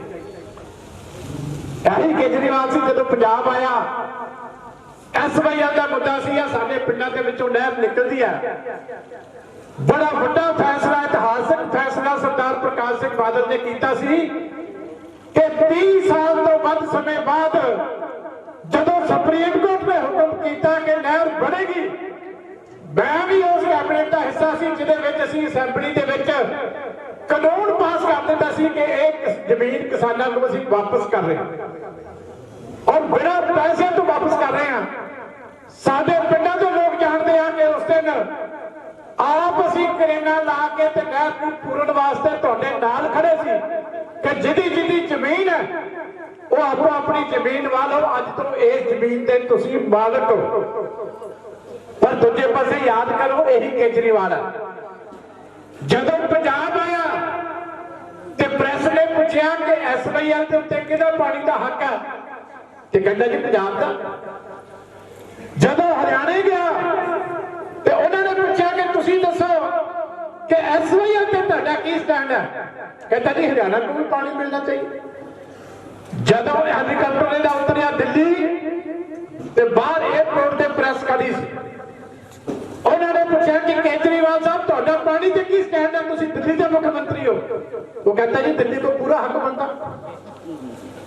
ਪੰਜਾਬ 'ਚ ਕੁਝ ਕਹਿ ਗਿਆ, ਹਰਿਆਣੇ 'ਚ ਕੁਝ ਕਹਿ ਗਿਆ, ਦਿੱਲੀ 'ਚ ਸਾਡੇ ਖਿਲਾਫ ਜਾ ਕੇ ਐਫੀਡੇਵਿਟ ਫਾਈਲ ਕਰ ਦਿੱਤਾ ਕੋਰਟ ਦੇ ਵਿੱਚ ਕਿ ਦਿੱਲੀ ਦਾ ਵੀ ਉਹਦੇ ਵਿੱਚ ਹੱਕ ਬਣਦਾ। ਇਹ ਆ ਬੇਈਮਾਨ ਕੇਜਰੀਵਾਲ।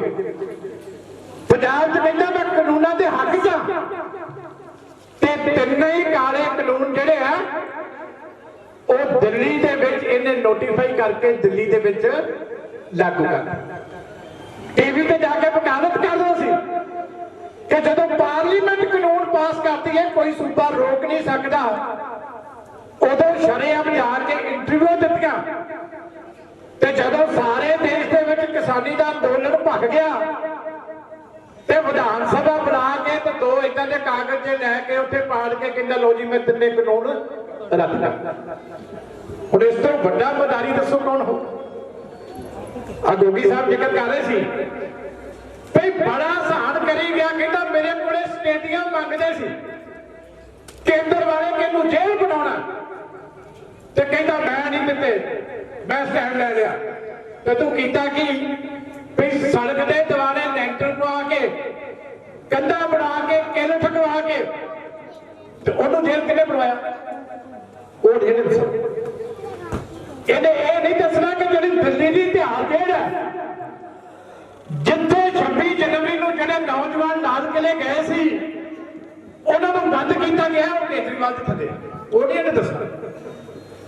ਇਹਨੂੰ ਪੁੱਛੋ ਕਿ ਤੇਰੇ ਵਕੀਲ ਉਹਨਾਂ ਮੁੰਡਿਆਂ ਦੇ, ਕਿਉਂਕਿ ਕੇਜਰੀਵਾਲ ਨਹੀਂ ਸੀ ਚਾਹੁੰਦਾ ਕਿ ਜ਼ਮਾਨਤਾਂ ਹੋਣ ਇਹਨਾਂ ਨੌਜਵਾਨਾਂ ਦੀਆਂ, ਪਰ ਪੰਜਾਬ ਜਾ ਕੇ ਦੀ ਭਾਸ਼ਾ ਸੁਣੋ ਤੇ ਆ ਕੇ ਬੜਾ ਕ੍ਰੈਡਿਟ ਲੈਣ ਦੀ ਕੋਸ਼ਿਸ਼ ਕਰਦਾ ਕਿ ਮੈਂ ਤੇ ਜੀ ਸਟੇਡੀਅਮ ਨੂੰ ਜੇਲ੍ਹ ਨਹੀਂ ਬਣਾਉਣ ਦਿੱਤਾ। ਉਹਦੇ ਸਟੇਡੀਅਮ 'ਚ ਬਹਿ ਜਾਂਦੇ ਵਿਚਾਰੇ, ਸ਼ਾਮੇ ਤਾਂ ਬੈਠੇ ਰਹਿੰਦੇ, ਉੱਥੇ ਟਾਇਲਟ ਤਾਂ ਹੈਗੇ ਸੀ, ਉੱਥੇ ਛਾਂ ਤਾਂ ਹੈਗੀ ਸੀ, ਉੱਥੇ ਕੁਰਸੀਆਂ ਤੇ ਲੱਗੀਆਂ ਸੀ, ਜਿੱਥੇ ਪ੍ਰੂਫ ਉਠਾਇਆ ਉਹ ਸਟੇਡੀਅਮ ਨਾਲੋਂ ਬਹੁਤ ਵਧੀਆ ਜਗ੍ਹਾ। ਜਿੱਥੇ ਉੱਥੇ ਲੈਂਟਰ ਪਾਉਣ ਆਏ ਸੀ, ਇਹਨੂੰ ਪਿੱਛੋਂ ਦੁਰਗਿਓ ਸਾਹਿਬ ਤੇ ਦਿੱਤੇ। ਇਸ ਕਰਕੇ ਭਰਾਓ, ਇਹ ਜਿਹੜੇ ਬੇਈਮਾਨ ਆ ਇਹਨਾਂ ਤੋਂ ਹੁਣ ਸਾਨੂੰ ਬਚਣ ਦੀ ਲੋੜ ਹੈ। ਇਸ ਲਈ ਇਹ ਜਿਹੜਾ ਪ੍ਰੋਗਰਾਮ ਰੱਖਿਆ ਗਿਆ ਸੀ, ਇਹ ਕੋਰ ਕਮੇਟੀ ਨੇ ਫੈਸਲਾ ਕੀਤਾ ਸੀ ਕਿ ਹੁਣ ਸੋਹਾਂ ਦਾ ਜ਼ਮਾਨਾ ਆ ਗਿਆ।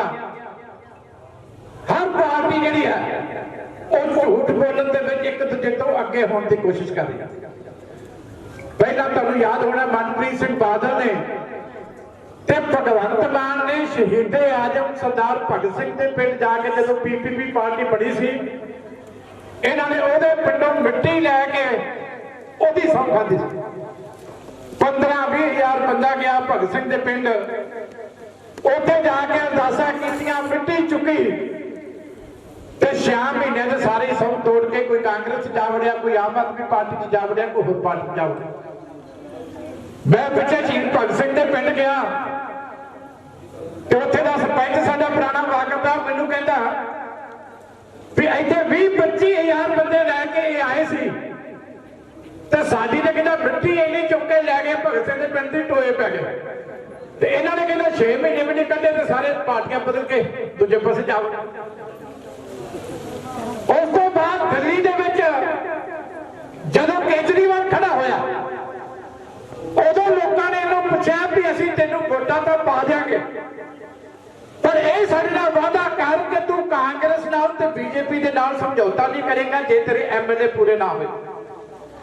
ਇਹਨੇ ਬੱਚਿਆਂ ਦੀ ਸਹੁੰ ਖਾ ਲਈ, ਸਿਰ ਤੇ ਹੱਥ ਰੱਖ ਕਿ ਮੈਂ ਬੱਚਿਆਂ ਦੀ ਸਹੁੰ ਖਾਣਾ ਕਿ ਮੈਂ ਕਦੀ ਵੀ ਜੇ ਮੇਰੇ ਐਮਐਲਏ ਘਟ ਗਏ ਮੈਂ ਨਾ ਕਾਂਗਰਸ ਦੀ ਨਾ ਬੀਜੇਪੀ ਦੀ ਮਦਦ ਨਹੀਂ ਲਊਂਗਾ।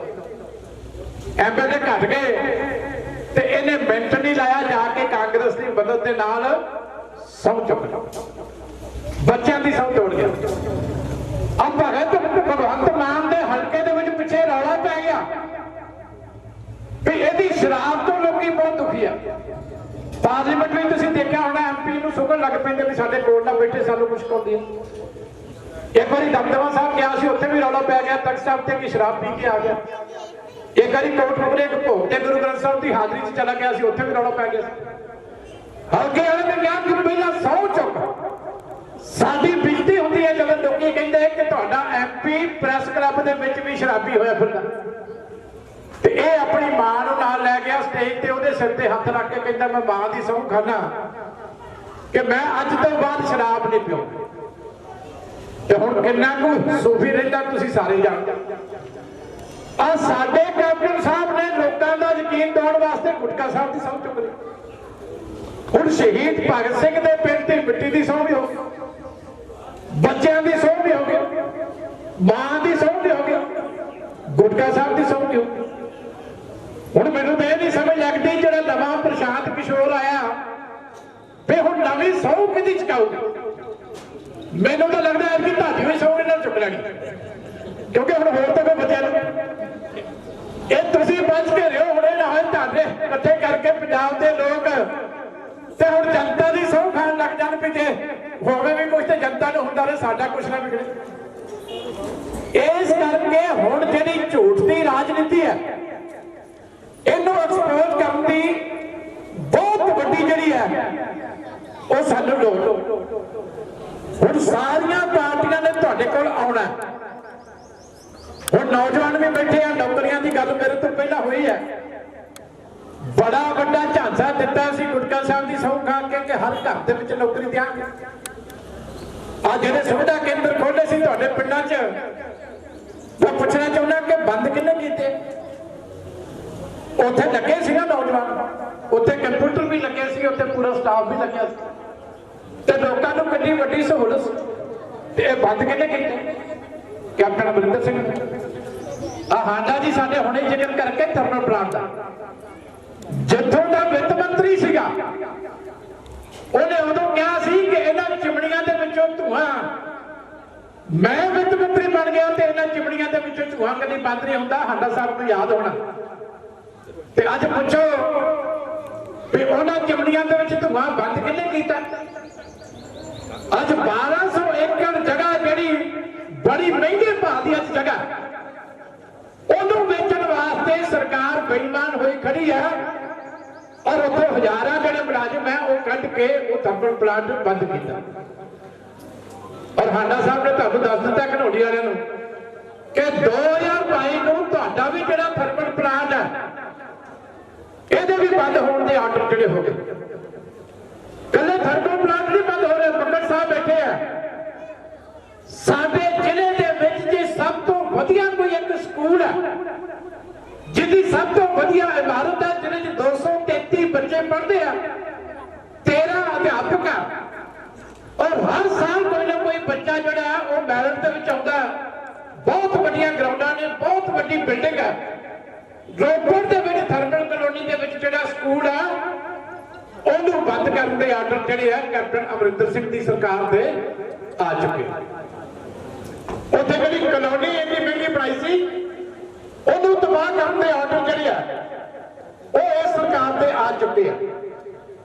ਇਸ ਕਰਕੇ ਮੈਂ ਇਹਨਾਂ ਨੂੰ ਪੁੱਛਦਾ ਕਿ ਇੱਕ ਕੰਮ ਨਹੀਂ ਕੀਤਾ, ਜਿੱਥੇ ਕੋਈ ਆਊਟਸੋਰਸ ਪੜ੍ਹਾਈ ਸੀਗੇ ਬੋਰਡ ਦੇ ਵਿੱਚ ਉਹ ਇਹਨਾਂ ਨੇ ਕੱਢ ਦਿੱਤਾ, ਜਿੱਥੇ ਟੈਕਨੀਕਲ ਕਾਲਜ ਦੇ ਵਿੱਚ ਆਊਟਸੋਰਸ ਪੜ੍ਹਾਈ ਸੀ ਉਹ ਇਹਨਾਂ ਨੇ ਕੱਢ ਦਿੱਤੇ ਤੇ ਭਰਤੀ ਕਿਹੜਾ ਕੀਤਾ?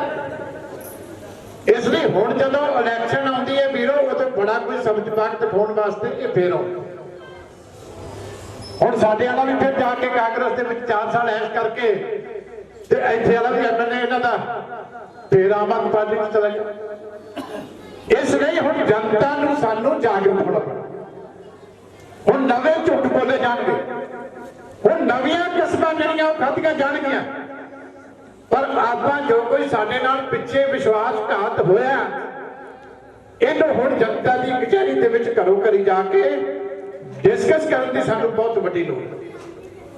ਕਿਉਂਕਿ ਅੱਜ ਇਹ ਕਿਸਾਨੀ ਦੇ ਉੱਤੇ ਸੰਕਟ ਹੈ ਤੇ ਇਹ ਦੋਵੇਂ ਉਹਦੇ ਵਾਸਤੇ ਉਨੇ ਹੀ ਜ਼ਿੰਮੇਵਾਰ ਹੈ, ਅਮਰਿੰਦਰ ਸਿੰਘ ਵੀ ਤੇ ਕੇਜਰੀਵਾਲ ਵੀ।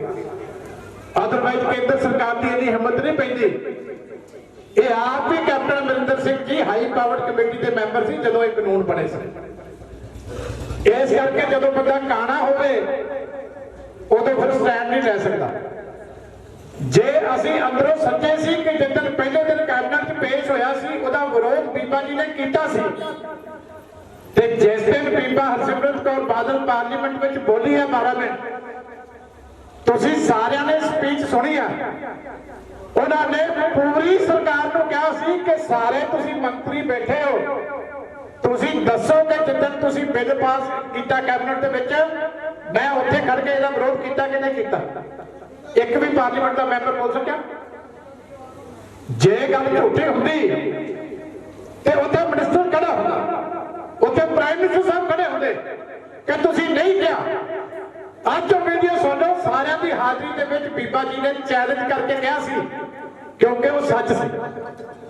ਉਹ ਸੱਚ ਸੀ ਤੇ ਸਾਰੀ ਪਾਰਲੀਮੈਂਟ ਨੂੰ ਉੱਤੇ ਮੰਨਣਾ ਪਿਆ ਕਿ ਠੀਕ ਹੈ ਤੁਸੀਂ ਕਿਹਾ ਸੀ।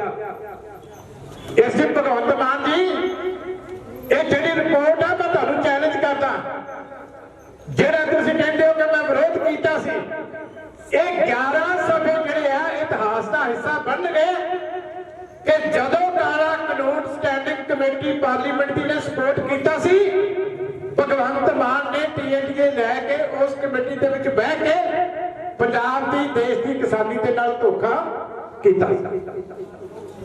ਔਰ ਕੇਜਰੀਵਾਲ ਵੀ ਇਹਨਾਂ ਗੱਲਾਂ ਤੋਂ ਨਹੀਂ ਬਚ ਸਕਦਾ ਕਿ ਜਿੱਦਾਂ ਸਾਡੇ ਬੱਚੇ ਉੱਥੇ ਜੇਲ੍ਹਾਂ ਦੇ ਵਿੱਚ ਗਏ ਸੀ, ਇਹਦੀ ਸਰਕਾਰ ਨੇ, ਇਹਦੇ ਵਕੀਲਾਂ ਨੇ ਉਹਨਾਂ ਨੂੰ ਜ਼ਮਾਨਤਾਂ ਦੇਣ ਦਾ ਜਿਹੜਾ ਵਿਰੋਧ ਉਹ ਕੀਤਾ ਸੀ। ਇਸ ਕਰਕੇ ਇਹਨਾਂ ਦੇ ਦੰਦ, ਹਾਥੀ ਦੇ ਦੰਦ ਦਿਖਾਉਣ ਨੂੰ ਹੋਰ, ਖਾਣ ਨੂੰ ਹੋਰ। ਇਹ ਚਲਾਕ ਬਹੁਤ ਹੈ। ਇਹ ਦੇਖੋ ਤੁਸੀਂ ਇੱਥੇ ਵੀ ਜਦੋਂ ਗੱਲ ਕਰੋਗੇ, ਕਈ ਇਹਨਾਂ ਦੇ ਬੰਦੇ ਇੱਡੇ ਤੇਜ਼ ਆ, ਉਹਨਾਂ ਨੇ ਇਹ ਵੀ ਨਹੀਂ ਮੰਨਣਾ ਕਿ ਸੰਦੋਆ ਜਿਹੜਾ 4 ਸਾਲ ਕਾਂਗਰਸ ਰਿਹਾ ਸੀ, ਇਹ ਤਾਂ ਕਹਿੰਦੇ ਭੁਲੇਖੇ ਨਾਲ ਚਲਾ ਗਿਆ, ਉਹਨੂੰ ਪਤਾ ਨਹੀਂ ਲੱਗਿਆ ਵਿਚਾਰਾ ਨਵਾਂ ਸੀ। ਇਸ ਕਰਕੇ ਨਵਾਂ ਨਹੀਂ ਸੀ। ਜੇ ਨਵਾਂ ਹੁੰਦਾ ਕਿ ਤਾਂ ਗਲਤੀ ਨਾਲ ਗੁਰਦੁਆਰੇ ਜਾਂਦਾ, ਮੰਦਰ ਜਾਂਦਾ, ਖੱਡਾ ਤੇ ਗਿਆ, ਸਿਆਣਾ ਸੀ, ਉਹਨੂੰ ਪਤਾ ਸੀ ਪੈਸੇ ਉੱਥੇ ਮਿਲਦੇ। ਇਸ ਕਰਕੇ ਇਹ ਗੱਲ ਵੱਖਰੀ ਆ ਵੀ ਉੱਥੇ ਕੁੱਟ ਪੈ ਗਈ ਤੇ ਗੱਲ ਇੰਨੀ ਵੱਧ ਗਈ ਕਿ ਸਾਰੀ ਦੁਨੀਆ ਦੇ ਵਿੱਚ ਪਤਾ ਲੱਗ ਗਿਆ। ਪਰ ਇਹ ਨਹੀਂ ਕਿ ਨਵਾਂ ਸੀ, ਪੂਰਾ ਪਤਾ ਸੀ। ਜਿਸ ਪਾਰਟੀ ਦੇ ਵਿੱਚੋਂ ਟਿਕਟ ਲਈ ਸੀ, ਜੇ ਟਿਕਟਾਂ ਵੇਚਣ ਦੇ ਕਿਸੇ ਪਾਰਟੀ ਦੇ ਰੌਲੇ ਹੁਣ ਤੱਕ ਕਦੀ ਪਏ ਆ ਤੇ ਉਹ ਕੇਜਰੀਵਾਲ ਦੀ ਪਾਰਟੀ। ਜੇ ਰਾਜ ਸਭਾ ਦੀਆਂ ਸੀਟਾਂ ਵੇਚਣ ਦੇ ਕਿਤੇ ਰੌਲੇ ਪਏ ਆ ਤੇ ਉਹ ਕੇਜਰੀਵਾਲ ਦੀ ਪਾਰਟੀ।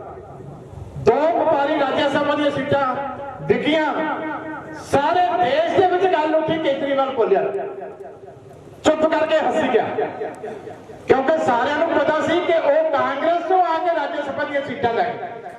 ਐਦਾਂ ਦਾ ਕਿਹੜਾ ਹੁੰਦਾ ਚੱਲ ਕਿ ਦੂਜੀ ਪਾਰਟੀ ਦੇ ਵਿੱਚ ਬੰਦਾ ਬੈਠਾ ਹੋਵੇ। ਤੁਸੀਂ ਕਹਿੰਦੇ ਹੋ ਅਸੀਂ ਆਮ ਘਰਾਂ ਦੇ ਲੋਕ ਲੀਡਰ ਬਣਾਉਣੇ ਆ ਤੇ ਦੋਨੇ ਵਪਾਰੀ ਦੂਜੀਆਂ ਪਾਰਟੀਆਂ ਦੇ ਵਿੱਚੋਂ ਸ਼ਾਮਲ ਕਰਾ ਕੇ ਤੇ ਅਗਲੇ ਦਿਨ ਤੁਸੀਂ ਰਾਜ ਸਭਾ ਦੀਆਂ ਸੀਟਾਂ ਤੇ ਜਿਹੜੀ ਐਲੀਗੇਸ਼ਨ ਹੈ ਉਹ ਸੱਚ ਹੈ। ਇਸ ਕਰਕੇ ਆ ਹੁਣ ਤੁਹਾਨੂੰ ਅਸੀਂ 4 ਪੇਜ ਦਾ ਲਿਖ ਕੇ ਵੀ ਦਿੱਤਾ ਹੈ ਜੋ ਇਹਨਾਂ ਦੀਆਂ ਕਰਤੂਤਾਂ, ਕਿਉਂਕਿ ਹਲਕਾ ਬੜੀ ਮਿਹਨਤ ਦੇ ਨਾਲ ਇੱਕ ਸਿਖਰ ਤੇ ਲੈ ਕੇ ਆਂਦਾ ਸੀ ਤੁਹਾਡੇ ਸਾਰਿਆਂ ਦੇ ਸਹਿਯੋਗ ਦੇ ਨਾਲ। ਮੈਨੂੰ ਬੇਨਤੀ ਕਰਨ ਦੀ ਲੋੜ ਨਹੀਂ ਕੀ ਕੁਝ ਹੋਇਆ, ਸਾਰੇ ਤੁਸੀਂ ਇੱਥੇ ਪਿੰਡਾਂ ਦੇ ਮੁਤਬਰ ਸੱਜਣ ਹੋ। ਹਰ ਪਿੰਡ ਦੇ ਵਿੱਚ ਜੋ ਕੁਝ ਹੋਇਆ, ਜੋ ਮੇਰੇ ਵਾਸਤੇ ਸੰਭਵ ਸੀ ਉਹ ਮੈਂ ਕੀਤਾ, ਜੋ ਸਰਦਾਰ ਪ੍ਰਕਾਸ਼ ਸਿੰਘ ਬਾਦਲ ਵਾਸਤੇ ਸੰਭਵ ਸੀ ਉਹਨਾਂ ਨੇ ਕੀਤਾ। ਜੇ ਝੂਠ ਬੋਲਣਾ ਹੁੰਦਾ ਸਰਦਾਰ ਪ੍ਰਕਾਸ਼ ਸਿੰਘ ਬਾਦਲ ਵੀ ਕਹਿ ਸਕਦੀ ਮੈਂ ਕਰਜ਼ਾ ਮਾਫ ਕਰਦਾ, ਸਭ ਤੋਂ ਪਹਿਲਾਂ ਲੋਕਾਂ ਨੇ ਉਹਨਾਂ ਦੀ ਗੱਲ ਮੰਨਣੀ ਸੀ। ਔਰ ਇਹ ਸਾਡੀਆਂ ਮੀਟਿੰਗਾਂ ਦੇ ਵਿੱਚ ਗੱਲ ਹੋਈ ਸੀ ਕਿ ਦੂਜੀਆਂ ਪਾਰਟੀਆਂ ਜੀ ਕਰਜ਼ੇ ਮਾਫੀ ਤਾਂ ਕਹਿ ਰਹੀਆਂ ਨੇ, ਆਪਾਂ ਵੀ ਕਹਿ ਦਿਓ। ਪਰ ਸਰਦਾਰ ਪ੍ਰਕਾਸ਼ ਸਿੰਘ ਬਾਦਲ ਨੇ ਕਿਹਾ ਸੀ ਕਿ ਕਾਕਾ ਜ਼ਿੰਦਗੀ ਦੇ ਵਿੱਚ ਕਦੀ ਲੋਕਾਂ ਨਾਲ, ਸੰਗਤ ਨਾਲ ਝੂਠ ਨਾ ਬੋਲੋ। ਵੋਟਾਂ ਪਾਉਂਦੇ ਆ ਤੇ ਸਰਕਾਰ ਚਾਹੋ, ਨਹੀਂ ਪਾਉਂਦੇ ਆਪੋਜੀਸ਼ਨ 'ਚ ਬੈਠੋ। ਅੱਜ ਨਹੀਂ ਕੱਲ ਨੂੰ ਫਿਰ ਸੰਗਤ ਤੁਹਾਨੂੰ ਜਿਹੜੀ ਹੈ ਉਹ ਫਿਰ ਤੁਹਾਡੀ ਕਦਰ ਪਾਏਗੀ। ਪਰ ਜ਼ਿੰਦਗੀ ਦੇ ਵਿੱਚ ਇਹੋ ਜਿਹਾ ਕੰਮ ਨਾ ਕਰਨਾ ਕਿ ਜਿਹੜਾ ਪੂਰਾ ਨਹੀਂ ਕਰ ਸਕਦੇ, ਉਹ ਤੁਸੀਂ ਲੋਕਾਂ ਨੂੰ ਕਹਿ ਦਿਓ, ਫਿਰ ਸਾਰੀ ਜ਼ਿੰਦਗੀ ਦੁਬਾਰਾ ਲੋਕੀ ਇਤਬਾਰ ਨਹੀਂ ਕਰਨਗੇ। ਇਸ ਕਰਕੇ ਅਸੀਂ ਸਰਕਾਰ ਦੇ ਵਿੱਚ ਸੀ ਤੇ ਚਾਹੁੰਦੇ ਕਿ ਅਸੀਂ ਵੀ ਝੂਠ ਬੋਲ ਸਕਦੇ, ਅਸੀਂ ਵੀ ਸਹੁੰ ਚੁੱਕ ਸਕਦੇ ਸੀ, ਪਰ ਅਸੀਂ ਛਾਤੀ ਚੌੜੀ ਕਰਕੇ ਤੁਹਾਡੇ ਵਿੱਚ ਆ ਕੇ ਫਿਰ ਖੜ ਨਹੀਂ ਸੀ ਸਕਦੇ। ਹੁਣ ਕੈਪਟਨ ਅਮਰਿੰਦਰ ਸਿੰਘ ਆਉਂਦਾ ਕਿਉਂ ਨਹੀਂ ਕਿਤੇ? 10 ਸਾਲ ਦਾ ਸਰਦਾਰ ਪ੍ਰਕਾਸ਼ ਸਿੰਘ ਬਾਦਲ ਦਾ ਰਾਜ ਸੀ। ਆਪਾਂ ਪੰਜਾਬ ਦੇ ਵਿੱਚ ਬੈਠੇ ਆ, ਮੈਂ ਸਾਰੇ ਭਰਾਵਾਂ ਨੂੰ ਪੁੱਛਦਾ ਕਿ ਇੱਕ ਦਿਨ ਵੀ ਪੰਜਾਬ ਦੇ ਵਿੱਚ ਕਿਤੇ ਅਮਨ, ਸ਼ਾਂਤੀ, ਭਾਈਚਾਰਕ ਸਾਂਝ, ਸਾਂਝੀਵਾਲਤਾ ਦਾ ਮਾਹੌਲ ਖਰਾਬ ਹੋਇਆ? ਇੱਕ ਦਿਨ ਵੀ ਕਿਸੇ ਵਪਾਰੀ ਵੀਰ ਨੇ, ਕਿਸੇ ਹਿੰਦੂ ਵੀਰ ਨੇ, ਕਿਸੇ ਮੁਸਲਮ ਵੀਰ ਨੇ, ਕਿਸੇ ਕ੍ਰਿਸਚਨ ਵੀਰ ਨੇ ਇਹ ਮਹਿਸੂਸ ਕੀਤਾ ਹੋਵੇ ਕਿ ਮੈਨੂੰ ਕਿਸੇ ਤਰ੍ਹਾਂ ਦਾ ਖਤਰਾ? ਅੱਜ ਹੈ ਕੋਈ ਪੰਜਾਬ ਦੇ ਵਿੱਚ ਆਪਣੇ ਆਪ ਨੂੰ ਸੇਫ ਮਹਿਸੂਸ ਕਰ ਸਕਦਾ? ਕਿਤੇ ਕਤਲ ਹੋ ਜਾਂਦਾ ਕੋਈ ਪਤਾ ਨਹੀਂ। ਅੱਜ ਸਾਡੇ ਰੋਪੜ ਵਾਲੇ ਪ੍ਰੈਸ ਵਾਲੇ ਵੀਰ ਨਹੀਂ ਆਏ ਕਿਉਂਕਿ ਅਸੀਂ ਉਹਨਾਂ ਨੂੰ ਬੇਨਤੀ ਕੀਤੀ ਸੀ ਕਿ ਅੱਜ ਦਾ ਸਾਡਾ ਵਿਸ਼ੇਸ਼ ਪ੍ਰੋਗਰਾਮ ਹੈ, ਘਨੌਲੀ ਵਾਲੀ ਸਾਰੀ ਪ੍ਰੈਸ ਆਈ ਹੈ, ਧੰਨਵਾਦ ਕਰਦਾ, ਪਰ ਉਹ ਕਹਿੰਦੇ ਅੱਜ ਅਸੀਂ ਰੁੱਝੇ ਬਹੁਤ ਆ। ਤੁਹਾਨੂੰ ਪਤਾ ਕਾਰਨ ਕੀ? ਜਿਹੜਾ ਮੁੱਖ ਮੰਤਰੀ ਦਾ ਵਿਸ਼ੇਸ਼ ਮਹਿਮਾਨ ਮੁਖਤਾਰ ਅੰਸਾਰੀ, ਜਿਹਨੇ ਦਰਜਨਾਂ ਕਤਲ ਕੀਤੇ ਹੋਏ ਆ, ਲੁੱਟਾਂ ਕੀਤੀਆਂ ਹੋਈਆਂ, ਡਾਕੇ ਮਾਰੇ ਹੋਏ ਆ ਯੂਪੀ ਦੇ ਵਿੱਚ, ਜਿਹਨੂੰ ਸਰਕਾਰ ਇੰਨੀ ਦੇਰ ਤੋਂ ਉੱਥੇ ਦੀ ਰੌਲਾ ਪਾ ਰਹੀ ਹੈ ਕਿ ਇਹਨੂੰ ਸਾਡੇ ਹਵਾਲੇ ਕਰੋ, ਇਹਨੂੰ ਸਜ਼ਾ ਦਿਵਾਉਣੀ ਹੈ, ਉਹ ਸੂਬੇ ਦਾ ਮਹਿਮਾਨ ਬਣ ਕੇ ਰੋਪੜ ਜੇਲ੍ਹ ਦੇ ਵਿੱਚ ਬੈਠਾ। ਅੱਜ ਉਹਦੀ ਵਧਾਈ ਹੋਣੀ ਹੈ। ਇਸ ਕਰਕੇ ਸਾਡੀ ਪ੍ਰੈਸ ਮਿਲੀ ਹੈ ਕਿਉਂਕਿ ਨੈਸ਼ਨਲ ਈਵੈਂਟ ਬਣਿਆ। ਨੈਸ਼ਨਲ ਈਵੈਂਟ ਕਿਉਂ? ਕਿ ਸਾਡੀ ਸਰਕਾਰ ਸੁਪਰੀਮ ਕੋਰਟ ਤੱਕ ਲੜੀ ਹੈ। ਸੁਪਰੀਮ ਕੋਰਟ ਤੱਕ ਗਈ ਹੈ ਵੀ ਇਹ ਬੰਦਾ ਬਿਮਾਰ ਹੈ, ਇਹਨੂੰ ਰੋਪੜ ਦੇ ਜੇਲ੍ਹ ਦੇ ਵਿੱਚ ਰਹਿਣ ਦਿਓ, ਇਹਨੂੰ ਯੂਪੀ ਨਾ ਭੇਜੋ। ਦੱਸੋ ਸਾਡਾ ਕੀ ਦਿਲਚਸਪੀ ਹੈ? ਉਹਨੇ ਲੁੱਟਾਂ ਕੀਤੀਆਂ, ਉਹਨੇ ਡਾਕੇ ਮਾਰੇ, ਉਹਨੇ ਬੰਦੇ ਮਾਰੇ, ਤੇ ਸਾਡੀ ਸਰਕਾਰ ਕਿਉਂ ਵਕੀਲਾਂ ਤੇ ਪੈਸੇ ਖਰਚ ਕਰਕੇ ਸੁਪਰੀਮ ਕੋਰਟ ਤੱਕ ਲੜ ਰਹੀ ਹੈ ਕਿ ਉੱਥੇ ਦੀ ਅਦਾਲਤ ਦਾ ਹੁਕਮ ਨਾ ਮੰਨਿਆ ਜਾਵੇ? ਕਿ ਸੂਬੇ ਦੀਆਂ ਸਰਕਾਰਾਂ ਇਸ ਕੰਮ ਵਾਸਤੇ ਬਣਾਈਆਂ ਜਾਂਦੀਆਂ? ਔਰ ਨਵਾਂ ਰਾਜ ਖੁੱਲਿਆ ਤੇ ਉਸ ਸ਼ਾਹੀ ਮਹਿਮਾਨ ਨੂੰ ਜਦੋਂ ਪੇਸ਼ ਕੀਤਾ ਜਾਂਦਾ ਤੇ ਉਹਦੀ ਆਪਣੀ ਐਂਬੂਲੈਂਸ ਹੈ ਬੁਲਟ ਪ੍ਰੂਫ, ਉਹਦੇ ਸਾਰੀਆਂ ਸਹੂਲਤਾਂ। ਉਹ ਕਹਿਣ ਨੂੰ ਐਂਬੂਲੈਂਸ ਆ, ਵੈਸੇ ਤਾਂ ਜਿਵੇਂ ਫਿਲਮ ਸਟਾਰਾਂ ਦੀ ਵੈਨਿਟੀ ਵੈਨ ਹੁੰਦੀ ਆ, ਉਹ ਸਾਰੀਆਂ ਸਹੂਲਤਾਂ ਵਾਲੀ ਵੈਨ ਉਹਦੀ ਆਪਣੀ ਇੱਥੇ ਖੜੀ ਰਹਿੰਦੀ ਜੇਲ੍ਹ ਦੇ ਅੰਦਰ। ਉਹਦੇ ਵਿੱਚ ਉਹਨੂੰ ਲੈ ਕੇ ਜਾਇਆ ਜਾਂਦਾ ਤੇ ਕਿਹਦਾ ਮਹਿਮਾਨ ਆ? ਸਾਡੇ ਮੁੱਖ ਮੰਤਰੀ ਸਾਹਿਬ। ਕੀ ਸੋਚਿਆ ਸੀ ਕਿ ਸਾਡੀ ਸਰਕਾਰ ਦਹਿਸ਼ਤਗਰਦਾਂ ਦੀ ਇਸ ਹੱਦ ਤੱਕ ਪੁਸ਼ਤਪਨਾਹੀ ਕਰੇਗੀ ਕਿ ਇਹਦੇ ਨਾਲ ਕੋਈ ਪੰਜਾਬ ਦਾ ਵਿਅਕਤੀ ਸੇਫ ਰਹਿ ਸਕਦਾ? ਅੱਜ ਇਹ ਹਾਲ ਹੈ, ਇੱਥੇ ਖੜੇ ਕਰ ਦਿੱਤਾ ਪੰਜਾਬ ਨੂੰ ਕੈਪਟਨ ਅਮਰਿੰਦਰ ਸਿੰਘ। ਇਸ ਕਰਕੇ ਮੈਂ ਭਰਾਓ ਤੁਹਾਨੂੰ ਬੇਨਤੀ ਕਰਦਾ ਕਿ ਸਭ ਤੋਂ ਵੱਡੀ ਲੋੜ ਸੂਬੇ ਦੀ ਅਮਨ ਸ਼ਾਂਤੀ ਦੀ ਤੇ ਭਾਈਚਾਰਕ ਸਾਂਝ ਦੀ ਹੈ। ਬੜੇ ਮੁਸ਼ਕਲ ਹਾਲਾਤ ਦੇ ਵਿੱਚੋਂ ਪੰਜਾਬ ਨਿਕਲਿਆ, ਇਹ ਸਾਡੀ ਲੀਡਰਸ਼ਿਪ ਦੀ ਮੈਚੁਰਿਟੀ ਸੀ ਤੇ ਵੱਡੀਆਂ ਸ਼ਹਾਦਤਾਂ ਦੇ ਕੇ ਵੀ ਉਦੋਂ, ਕੁਰਬਾਨੀਆਂ ਦੇ ਕੇ ਵੀ ਉਦੋਂ ਪੰਜਾਬ ਦਾ ਮਾਹੌਲ ਨਹੀਂ ਖਰਾਬ ਹੋਣ ਦਿੱਤਾ। ਲੇਕਿਨ ਅੱਜ ਕੋਈ ਵਿਅਕਤੀ ਪੰਜਾਬ ਦਾ ਸੜਕ ਤੇ ਚੱਲਿਆ ਜਾਂਦਾ ਆਪਣੇ ਆਪ ਨੂੰ ਸੇਫ ਨਹੀਂ ਮਹਿਸੂਸ ਕਰਦਾ, ਕਿਤੇ ਸਰਕਾਰ ਨਾਮ ਦੀ ਕੋਈ ਚੀਜ਼ ਕਿਤੇ ਨਜ਼ਰ ਨਹੀਂ ਆਉਂਦੀ। ਇਸ ਕਰਕੇ ਮੈਂ ਤੁਹਾਨੂੰ ਬੇਨਤੀ ਕਰਦਾ ਕਿ ਅੱਜ ਦਾ ਜਿਹੜਾ ਇਹ ਪ੍ਰੋਗਰਾਮ ਸੀ, ਇੱਕ ਜਾਗਰਤੀ ਫੈਲਾਉਣ ਵਾਸਤੇ ਹੈ ਕਿ ਆਪਾਂ ਹੁਣ ਜ਼ਿੰਮੇਵਾਰੀ ਦੇ ਨਾਲ ਆ ਜਿਹੜੇ ਦਿਨ ਫਿਰ ਝੂਠ ਦੇ ਬੱਦਲ ਛਾਏ ਹੋਏ ਆ, ਕਿਤੇ ਆਪਣੀ ਪੱਕੀ ਪਕਾਈ ਫਸਲ ਜਿਹੜੀ ਆ ਉਹ ਖਰਾਬ ਨਾ ਕਰ। ਜਿਵੇਂ ਕਣਕ ਤੇ ਡਰ ਲੱਗਦਾ ਨਾ ਕਿਤੇ ਮੌਸਮ ਨਾ ਖਰਾਬ ਹੋ ਜਾਏ, ਇਸ ਕਰਕੇ ਫਿਰ ਹੁਣ ਝੂਠ ਤੋਲਿਆ ਜਾਏਗਾ, ਝੂਠ ਤੋਲਿਆ ਜਾਏਗਾ। ਆ ਭਾਰਤੀ ਜਨਤਾ ਪਾਰਟੀ ਵਾਲੇ ਸਾਡੇ ਤੇ ਵਿਚਾਰੇ ਪੁਰਾਣੇ ਸਾਥੀ ਆ, ਵਿੱਚ ਕਈ ਨਵੇਂ ਵੀ ਲੀਡਰ ਆ ਗਏ ਨਾ, ਜਿਹਨੂੰ ਲੋਕੀ ਕਤੂਰੇ ਲੱਗਦੇ ਆ। ਸਾਡੇ ਕੋਲ ਇੱਥੇ ਹੈਗਾ, ਮੈਂ ਤਾਂ ਸੋਚਿਆ ਸੀ ਗੋਗੀ ਸਾਹਿਬ ਸ਼ਬਦਾਂ ਭੇਟ ਕਰਨਗੇ, ਮੇਰਾ ਖਿਆਲ ਭੁੱਲ ਗਿਆ ਤੇ ਜੋਸ਼ ਚ ਉਹਨਾਂ ਨੇ ਬਾਕੀ ਭਾਸ਼ਣ ਬੜਾ ਕਮਾਲ ਦਾ ਕੀਤਾ, ਪਰ ਇਹਨਾਂ ਦਾ ਪੱਕਾ। ਔਰ ਜੇ ਉਹਨੂੰ ਕੋਈ ਕਹਿ ਬੈਠੇ ਇਲਾਕੇ ਦਾ ਬੰਦਾ ਕਿ ਤੂੰ ਕਿਸਾਨਾਂ ਦਾ ਵਿਰੋਧ ਕਰਦਾ ਤੇ ਸ਼ਾਮ ਨੂੰ ਹਿੱਕ ਠੋਕ ਕੇ ਕਹਿੰਦਾ ਕਿਸਾਨ ਦੀ ਕਤੂਰੇ ਆ। ਇਸ ਕਰਕੇ ਇਹ ਵੀ ਹੁਣ ਐਮਐਲਏ ਬਣਦੇ ਇਸ਼ਾਵਾ ਜਿਹੜੀਆਂ ਇਹਨਾਂ ਦੀਆਂ ਜਾਗੀਆਂ ਹੋਈਆਂ। ਮੇਰੇ ਵਰਗਾ ਕਿਤੇ ਕਿਸੇ ਮੰਦਿਰ ਦੇ ਵਿੱਚ ਜਿਹੜਾ ਕੋਈ ਕਿਸੇ ਦਾ ਪ੍ਰੋਗਰਾਮ ਹੋਵੇ ਉੱਥੇ ਚਲੇ ਜਾਏ ਤੇ ਉਹਦੀਆਂ ਫੋਟੋ ਵੀ ਦਿਖਾ ਕੇ ਵੀਡੀਓ ਦੇ ਵਿੱਚ ਤੇ ਬੜੇ ਕੁਐਸਚਨ ਖੜੇ ਕਰਦਾ। 10 ਸਪੋਰਟਸਮੈਨ ਇਹੋ ਜਿਹੀਆਂ ਗੱਲਾਂ ਕਰਦਾ, ਤੁਸੀਂ ਇਹ ਦੱਸੋ ਵੀ ਤੁਸੀਂ ਇਹਦੇ ਨਾਲ ਸਹਿਮਤ? ਪਰ ਜਵਾਬ ਮੈਨੂੰ ਕੋਈ ਨਹੀਂ ਆਇਆ। ਇਸ ਕਰਕੇ ਜਿਹੜੇ ਇਹੋ ਜਿਹੇ ਬਸਰੀ ਬਟੇਰੇ ਆਏ ਆ, ਕਹਿੰਦੇ ਬੜੀਆਂ ਇਮਾਨਦਾਰੀ ਦੀਆਂ ਨੌਕਰੀਆਂ ਕੀਤੀਆਂ। ਆ ਸਾਰੇ ਨੂਰਪੁਰ ਬੇਦੀ ਵਾਲੇ ਬੈਠੇ ਆ, ਕਿਸੇ ਕੋ ਅੱਜ ਤੱਕ ਮਰੂਤੀ ਕਾਰ ਨਹੀਂ ਲਈ ਗਈ ਤੇ ਇਹਨਾਂ ਦੇ ਜਹਾਜ਼ ਬਣ ਗਏ। ਇਹ ਇਮਾਨਦਾਰ ਲੋਕ ਆ। ਇਸ ਕਰਕੇ ਇਹਨਾਂ ਦੀ ਪਛਾਣ ਰੱਖੋ। ਇਹੋ ਜਿਹੇ ਇਮਾਨਦਾਰ ਜੇ ਇੱਕ ਅੱਧਾ ਵੜ ਗਿਆ, ਤੁਹਾਡਾ ਰਹਿੰਦਾ ਖੁਦਾ ਵੀ ਸਾਰਾ ਕੁਝ ਕਲਿਆਣ ਕਰਦਾ। ਕਈ ਵਾਰੀ ਅਸੀਂ ਭਾਵੁਕ ਹੋ ਜਾਂਦੇ ਹੁੰਦੇ ਆ, ਪਰ ਜੋ ਕੋਈ ਸ਼ਬਦ ਵਰਤਦੇ, ਸਾਡਾ ਤਾਂ ਕੀ ਗੁਰੂ ਗ੍ਰੰਥ ਸਾਹਿਬ ਦਾ ਵੀ ਜਿਹਨੂੰ ਸਨਮਾਨ ਨਹੀਂ ਕਰਨਾ ਹੁੰਦਾ। ਹੁਣ ਮੈਂ ਰਿਪੀਟ ਕਰਦਾ, ਗੱਲਾਂ ਚੰਗਾ ਨਹੀਂ ਲੱਗਦਾ ਸਟੇਜ ਤੇ, ਇਸ ਕਰਕੇ ਬੜੇ ਲੋਕੀ ਤੁਰੇ ਫਿਰਦੇ ਆ ਭੇਸ ਬਦਲ ਕੇ। ਹੁਣ ਚੰਗੀ ਤਰ੍ਹਾਂ ਇਹਨਾਂ ਚੀਜ਼ਾਂ ਤੋਂ ਸੁਚੇਤ ਰਹੋ। ਤੇ ਜਿਹੜੀ ਮੇਨ ਗੱਲ ਸਾਰੇ ਬੁਲਾਰਿਆਂ ਨੇ ਕੀਤੀ ਸੀ ਕਿ ਹੁਣ ਜਿੱਥੇ ਵੀ ਸੱਥ ਦੇ ਵਿੱਚ ਜਿੱਥੇ ਵੀ ਕਿਤੇ ਬੈਠਣਾ, ਉੱਥੇ ਜਦੋਂ ਇਹੋ ਜਿਹੀ ਝੂਠੀ ਗੱਲ ਕਰਦੇ ਆ, ਠੋਕ ਕੇ ਜਵਾਬ ਬੈਠੇ ਆ। ਸੋਸ਼ਲ ਮੀਡੀਆ ਦਾ ਯੁੱਗ ਹੈ, ਕਿਉਂਕਿ ਬੱਚੇ ਤਾਂ ਉਹਨੇ ਕੰਪਿਊਟਰ ਟੈਕਨੋਲੋਜੀ ਦੇ ਵਾਕਫ ਨਹੀਂ, ਲੇਕਿਨ ਨੌਜਵਾਨਾਂ ਦਾ ਬਹੁਤ ਵੱਡਾ ਰੋਲ ਹੁੰਦਾ ਇਸ ਮੌਕੇ ਤੇ ਕਿ ਸਾਰੇ ਫੈਕਟਸ ਜਿਹੜੇ ਆ ਤਰਕ ਦੇ ਨਾਲ ਉਹਨੂੰ ਲੋਕਾਂ ਦੇ ਅੱਗੇ ਰੱਖਣਾ।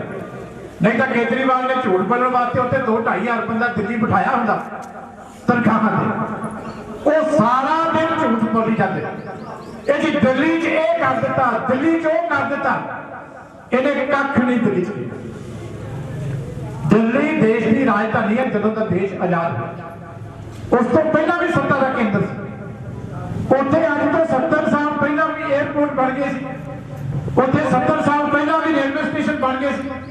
70 ਸਾਲ ਪਹਿਲਾਂ ਵੀ ਸੜਕਾਂ ਬਣ ਗਈਆਂ ਸੀ, ਸੀਵਰੇਜ ਬਣ ਗਏ ਸੀ, ਵੱਡੇ ਹਸਪਤਾਲ ਏਮਸ ਵਰਗੇ ਬਣ ਗਏ ਸੀ, ਵੱਡੀਆਂ ਯੂਨੀਵਰਸਿਟੀਆਂ ਬਣ ਗਏ ਸੀ, ਸਕੂਲ ਬਣ ਗਏ ਸੀ। ਇਹਨੂੰ ਪੁੱਛੋ ਕਿ ਤੂੰ ਕਿਹੜੀ ਨਵੀਂ ਚੀਜ਼ ਜਿਹੜੀ ਤੂੰ 70 ਸਾਲ ਪਹਿਲਾਂ ਬਣਾ ਆਪਾਂ ਸਾਰੀ ਉਮਰ ਦਿੱਲੀ ਜਾਂਦੇ ਆ ਉੱਥੇ ਕਿਹੜੀ ਚੀਜ਼ ਪਹਿਲਾਂ ਨਹੀਂ ਸੀ। ਦਿੱਲੀ ਦਾ ਅੱਧੇ ਤੋਂ ਵੱਧ ਖਰਚਾ ਕੇਂਦਰ ਸਰਕਾਰ ਚੁੱਕਦੀ ਹੈ ਕਿਉਂਕਿ ਦਿੱਲੀ ਇੱਕ ਸ਼ਹਿਰ ਹੈ, ਇੱਕ ਕਾਰਪੋਰੇਸ਼ਨ ਹੈ। ਜਿਵੇਂ ਸਾਡੀਆਂ ਸਰਕਾਰਾਂ ਨੇ ਸਾਡੀਆਂ ਮੁਸ਼ਕਲਾਂ ਨੇ ਇਵੇਂ ਇਹਨਾਂ ਦੀਆਂ ਮੁਸ਼ਕਲਾਂ ਨਹੀਂ ਹੁੰਦੀਆਂ। ਦਿੱਲੀ ਕਮਾਈ ਦਾ ਸਾਧਨ ਹੈ ਦੇਸ਼ ਦਾ। ਆ ਸਾਡੇ ਇੱਥੇ ਕੰਢੀ ਏਰੀਏ 'ਚ ਕੀ ਕਮਾਈ ਹੁੰਦੀ ਹੈ? ਜੇਕਰ ਜੇ ਸਾਨੂੰ ਕੋਈ ਰੋਜ਼ ਆ ਕੇ ਝੂਠ ਬੋਲੀ ਜਾਏ ਮੈਨੂੰ ਪੰਜਾਬ 'ਚ ਬਣਾ ਦਿਓ, ਮੈਂ ਸਾਰਾ ਕੁਝ ਉਹ ਕਰ ਦੂੰਗਾ ਜੋ ਦਿੱਲੀ 'ਚ ਕਰਦੇ। ਕਿੱਥੋਂ ਕਰਦੇ? ਖਜ਼ਾਨਾ ਦਿੱਲੀ ਦਾ ਲਾਏਗਾ। ਇਹ ਬਹੁਤ ਸੌਦਾ ਹੁੰਦਾ। ਜਿਹੜਾ ਵੀ ਇਹਨਾਂ ਦਾ ਵਰਕਰ ਹੈ ਉਹ ਕਹੇਗਾ ਕਿ ਕੇਜਰੀਵਾਲ ਨੇ ਦਿੱਲੀ 'ਚ ਇਹ ਕਰਤਾ। ਜਿੰਨੇ ਸਾਲ ਇਹਨੇ ਰਾਜ ਕੀਤਾ 8-9 ਸਾਲ 30 ਸਕੂਲ ਕਦੇ ਬਣੇ 30 ਸਕੂਲ। ਇਹਨੂੰ ਕੋਈ ਕੱਟੀ ਮੈਂ ਮੈਨੂੰ ਦਿਖਾ। ਬਾਕੀ ਸਾਰੇ ਉਸ ਤੋਂ ਪਹਿਲਾਂ ਦੇ ਬਣੇ। ਆ ਕੱਲਾ ਜਿਹੜਾ ਸਾਡਾ ਰੋਪੜ ਵਿਧਾਨ ਸਭਾ 23 ਸਕੂਲ ਦੇ ਵਿੱਚ ਮੈਂ ਅਪਗ੍ਰੇਡ ਕੀਤੇ 23 ਸਕੂਲ। ਇੱਕ ਪ੍ਰਾਈਵੇਟ ਸਕੂਲ ਜਿਹੜਾ ਕਾਲਜ ਹੈ ਉਹਨੂੰ ਗਵਰਨਮੈਂਟ ਕਾਲਜ ਬਣਾਇਆ, ਇੱਕ ITI ਬਣਾਈ, ਇੱਥੇ IIT ਬਣਾਈ, ਇੱਥੇ MCC ਅਕੈਡਮੀ ਬਣਾਈ, ਇੱਥੇ ਜਿਹੜਾ ਕੇਂਦਰੀ ਵਿਦਿਆਲਿਆ ਬਣਾਇਆ। ਇਹਨਾਂ ਕੋਲ ਤੇ ਇੱਕ ਕੱਲੇ ਰੋਪੜ ਵਿਧਾਨ ਸਭਾ ਹਲਕੇ ਦੇ ਵਿੱਚ ਅਸੀਂ ਕਰਕੇ ਕੱਲਾ ਐਜੂਕੇਸ਼ਨ ਦੇ। ਇਸ ਕਰਕੇ ਜਿਹੜਾ ਇਹ ਭੁਲੇਖਾ ਪਾਉਣਾ ਨਾ ਸਾਰਾ ਦਿਨ 500 ਕਰੋੜ ਦਾ ਬਜਟ ਝੂਠ ਮਾਰਨ ਤੇ ਰੋਜ਼ ਇਸ਼ਤਿਹਾਰਬਾਜ਼ੀ ਤੇ ਖਰਚ ਕਰਦਾ। ਜੇ ਦਿੱਲੀ ਦੀ ਹਾਲਤ ਇੰਨੀ ਚੰਗੀ ਹੁੰਦੀ, ਜਦੋਂ ਔਕੜ ਪੈਂਦੀ ਹੈ ਕਿਸੇ ਸ਼ਹਿਰ ਦੇ ਵਿੱਚ ਉਦੋਂ ਪਤਾ ਲੱਗਦਾ ਕਿ ਸੂਬੇ ਦੀ ਸਰਕਾਰ ਕਿੰਨੀ ਹੈ। 25 ਲੱਖ ਤੋਂ ਵੱਧ ਮਜ਼ਦੂਰ 500 ਕਿਲੋਮੀਟਰ ਪੈਦਲ ਗਿਆ ਦਿੱਲੀ ਤੋਂ ਨਿਕਲ ਕੇ ਕਿਉਂਕਿ ਉੱਥੇ ਰੋਟੀ ਖਾਣ ਨੂੰ ਨਹੀਂ ਸੀ ਜਦੋਂ ਲਾਕਡਾਊਨ ਲੱਗਿਆ। ਸਾਰੇ ਤੁਸੀਂ ਦੱਸੋ ਇਹ ਸੱਚਾਈ ਹੈ ਕਿ ਨਹੀਂ ਸੱਚਾਈ? ਰੇਲਵੇ ਸਟੇਸ਼ਨ ਭਰ ਗਏ ਸੀ, ਸਾਰੇ ਸੜਕਾਂ ਭਰ ਗਈਆਂ ਸੀ। ਬੱਚਿਆਂ ਨੂੰ ਪੁੱਛਣ ਚੁੱਕ ਕੇ ਮਾਵਾਂ ਜਿਹੜੀਆਂ 5-5 ਸਾਲ ਤੁਰ ਗਈਆਂ ਸੀ, ਪ੍ਰੈਸ ਵਾਲੇ ਪੁੱਛਦੇ ਸੀ ਵੀ ਤੁਸੀਂ ਜਾਓਗੇ ਕਿਵੇਂ, ਤੇ ਕਹਿੰਦੇ ਸੀ ਇੱਥੇ ਤਾਂ ਭੁੱਖੇ ਮਰ ਚਲੇ ਆ, ਚਲੋ ਇੱਥੋਂ ਨਿਕਲ ਚਲੇ। ਮੈਂ ਪੁੱਛਦਾ ਉਦੋਂ ਕੇਜਰੀਵਾਲ ਕਿੱਥੇ? ਜਦੋਂ ਕੋਰੋਨਾ ਵਧਿਆ ਇਹਨੇ ਆਰਡਰ ਕੀਤਾ ਕਿ ਜਿਹੜੇ ਦੂਜੇ ਸੂਬਿਆਂ ਦੇ ਲੋਕ ਆ ਦਿੱਲੀ ਤੋਂ ਬਾਹਰ ਚਲੇ ਜਾਣ, ਮੈਂ ਉਹਦਾ ਰਾਜ ਨਹੀਂ ਕਰ ਸਕਦਾ। ਇਹ ਸਾਡੀ ਕੇਜਰੀਵਾਲ ਸਾਹਿਬ ਭਾਈ ਕਨਈਆ ਦੀ ਧਰਤੀ ਹੈ। ਇੱਥੇ ਦੁਸ਼ਮਣਾਂ ਦਾ ਵੀ ਰਾਜ ਹੁੰਦਾ ਰਿਹਾ ਤੇ ਤੂੰ ਆਪਣੇ ਦੇਸ਼ ਦੇ ਲੋਕਾਂ ਨੂੰ ਹੁਕਮ ਕਰ ਦਿੱਤਾ ਸੀ ਕਿ ਕੋਰੋਨਾ ਵੱਧ ਗਿਆ, ਜਿਹੜੇ ਲੋਕੀ ਇੱਥੇ ਕੰਮ ਕਰਦੇ ਆ ਆਪਣੇ ਸੂਬਿਆਂ ਨੂੰ ਚਲੇ ਜਾਓ, ਮੈਂ ਉਹਨਾਂ ਦਾ ਇਲਾਜ ਨਹੀਂ ਕਰ ਸਕਦਾ। ਇਹ ਵੱਡਾ ਕੇਜਰੀਵਾਲ ਇਹਦਾ ਇਹ ਪ੍ਰਬੰਧ ਸੀ। ਇਸ ਕਰਕੇ ਝੂਠ ਰੋਜ਼ ਇੱਕ ਝੂਠ ਨੂੰ ਇਹਨਾਂ ਨੇ 100 ਵਾਰੀ ਬੋਲਣਾ ਤੇ ਸਾਨੂੰ ਲੱਗਣ ਲੱਗ ਜਾਂਦਾ ਕਿ ਇਹ ਸੱਚ ਹੈ। ਇਸ ਕਰਕੇ ਆਪਾਂ ਹੁਣ ਇਹਨਾਂ ਦੇ ਝੂਠ ਦੇ ਪਰਦੇ ਖੋਲਣ ਵਾਸਤੇ ਤਗੜੇ। ਮੈਂ ਆਸ ਕਰਦਾ ਕਿ ਸਾਰੇ ਜਿਹੜੇ ਨੌਜਵਾਨ ਭੈਣਾਂ ਸਾਡੀਆਂ, ਬਜ਼ੁਰਗ ਵੀਰ ਸਾਰੇ ਆਪੋ ਆਪਣੀ ਜ਼ਿੰਮੇਵਾਰੀ ਜਿਹੜੀ ਆਉਣ ਵਾਲੇ ਸਮੇਂ ਦੇ ਵਿੱਚ ਇਸ ਮਾਮਲੇ ਦੇ ਵਿੱਚ ਸਮਝਣਗੇ। ਇਹਨਾਂ ਲੋਕਾਂ ਦੇ ਨਾਲ ਮੈਂ ਇੱਕ ਵਾਰੀ ਫੇਰ ਸਾਰੀ ਲੀਡਰਸ਼ਿਪ ਦਾ, ਬਹੁਤ ਸਾਰੇ ਜਿਹੜੇ ਬੁਲਾਰੇ ਬੋਲਣ ਤੋਂ ਰਹਿ ਗਏ ਉਹਨਾਂ ਦਾ, ਪ੍ਰੈਸ ਵਾਲੇ ਵੀਰਾਂ ਦਾ, ਪ੍ਰਸ਼ਾਸਨ ਦਾ, ਪੁਲਿਸ ਵਾਲੇ ਸਾਰੇ ਵੀਰਾਂ ਦਾ, ਕਿਉਂਕਿ ਇਹਨਾਂ ਨੂੰ ਕਿਸੇ ਨੇ ਭੁਲੇਖਾ ਪਾਤਾ ਸੀ ਕਿ ਖਰੇ ਅਸੀਂ ਸੜਕ ਜਾਮ ਕਰਨੀ ਹੈ। ਮੈਂ ਕਿਹਾ ਵੀ ਅਕਾਲੀ ਦਲ ਕਦੀ ਮੌਕੇ ਵਾਰ ਨਹੀਂ ਕਰਦਾ, ਜਦੋਂ ਸੜਕਾਂ ਜਾਮ ਕਰਨੀਆਂ ਹੋਣਗੀਆਂ ਕਹਿ ਕੇ ਕਰ। ਅੱਜ ਸਾਡਾ ਜਾਗਰਤੀ ਦਾ ਪ੍ਰੋਗਰਾਮ ਹੈ, ਪਰ ਉਹਨਾਂ ਨੇ ਵੀ ਸਾਡੇ ਨਾਲ, ਉਹਨਾਂ ਨੂੰ ਵੀ ਸਰਕਾਰ ਨੂੰ ਕਈ ਵਾਰੀ ਗਲਤ ਇਨਫੋਰਮੇਸ਼ਨ ਚਲੇ ਜਾਂਦੀ ਹੈ। ਇਸ ਕਰਕੇ ਭੁੱਖਣ ਵਾਲੇ ਉਹ ਵੀ ਸਵੇਰ ਤੇ ਸਾਡੇ ਨਾਲ ਖੜੇ। ਮੈਂ ਉਹਨਾਂ ਨੂੰ ਬੇਨਤੀ ਕਰਦਾ ਕਿ ਲੰਗਰ ਜ਼ਰੂਰ ਛੱਡ ਕੇ ਜਾਣ। ਉਹ ਵੀ ਸਾਰੇ देखो रेता बजरी तो है कि सीधी सीधी सरकारी पुश्त बनाई रेता बजरी में। और हाल इतों तक हो गया कि पिछे हाई कोर्ट के जुडिशियल अफसर भेज के ਜਦੋਂ पता कराया सी तो शरेआम सड़कों के उत्ते गुंडा पर्ची लगन की जिहड़ियां रिपोर्टां हाई कोर्ट नूं गईयां सी, जिहदे ते हाई कोर्ट ने CBI इनकुआरी के भी आर्डर जड़े वो कीते सी। फिर सरकार बाद पहुँच गई सी कि असीं आप इनकुआरी करना। मैं मीडिया नूं भी बेनती करदा कि एक बारी जाके तुसीं दरियावां दे कंढियां ते देखो, साडे वातावरण का यह हाल हो गया कि जिहड़े दरियावां दे कंढियां दे उत्ते दरख्त जिहड़े सुकने शुरू हो गए। ਜਿਹੜੇ ਪਿੰਡਾਂ ਦੇ ਵਿੱਚ ਟਿਊਬਵੈੱਲ ਲੱਗੇ ਸੀ ਉਹਨਾਂ ਦਾ ਪਾਣੀ ਜਿਹੜਾ ਸੁੱਕਣਾ ਸ਼ੁਰੂ ਹੋ ਗਿਆ, ਨਲਕਿਆਂ ਦਾ ਪਾਣੀ ਸੁੱਕਣਾ ਸ਼ੁਰੂ ਹੋ ਗਿਆ, ਕਿਉਂਕਿ ਇੰਨੀ ਡੀਪ ਮਾਈਨਿੰਗ ਕੀਤੀ ਜਾ ਰਹੀ ਆ ਕਿ ਲਾਗਲੇ ਖੇਤ ਜਿਹੜੇ ਆ ਉਹਨਾਂ ਦਾ ਪਾਣੀ ਡਰੇਨ ਹੋ ਕੇ ਉੱਥੇ ਜਿਹੜਾ ਮਾਰੂਥਲ ਬਣਨਾ ਸ਼ੁਰੂ ਹੋਇਆ। ਇਸ ਕਰਕੇ ਲੋਕੀ ਧਰਨਾ ਵੀ ਲਾ ਕੇ ਬੈਠੇ ਆ ਅਨੰਦਪੁਰ ਸਾਹਿਬ ਹਲਕੇ ਦੇ ਵਿੱਚ।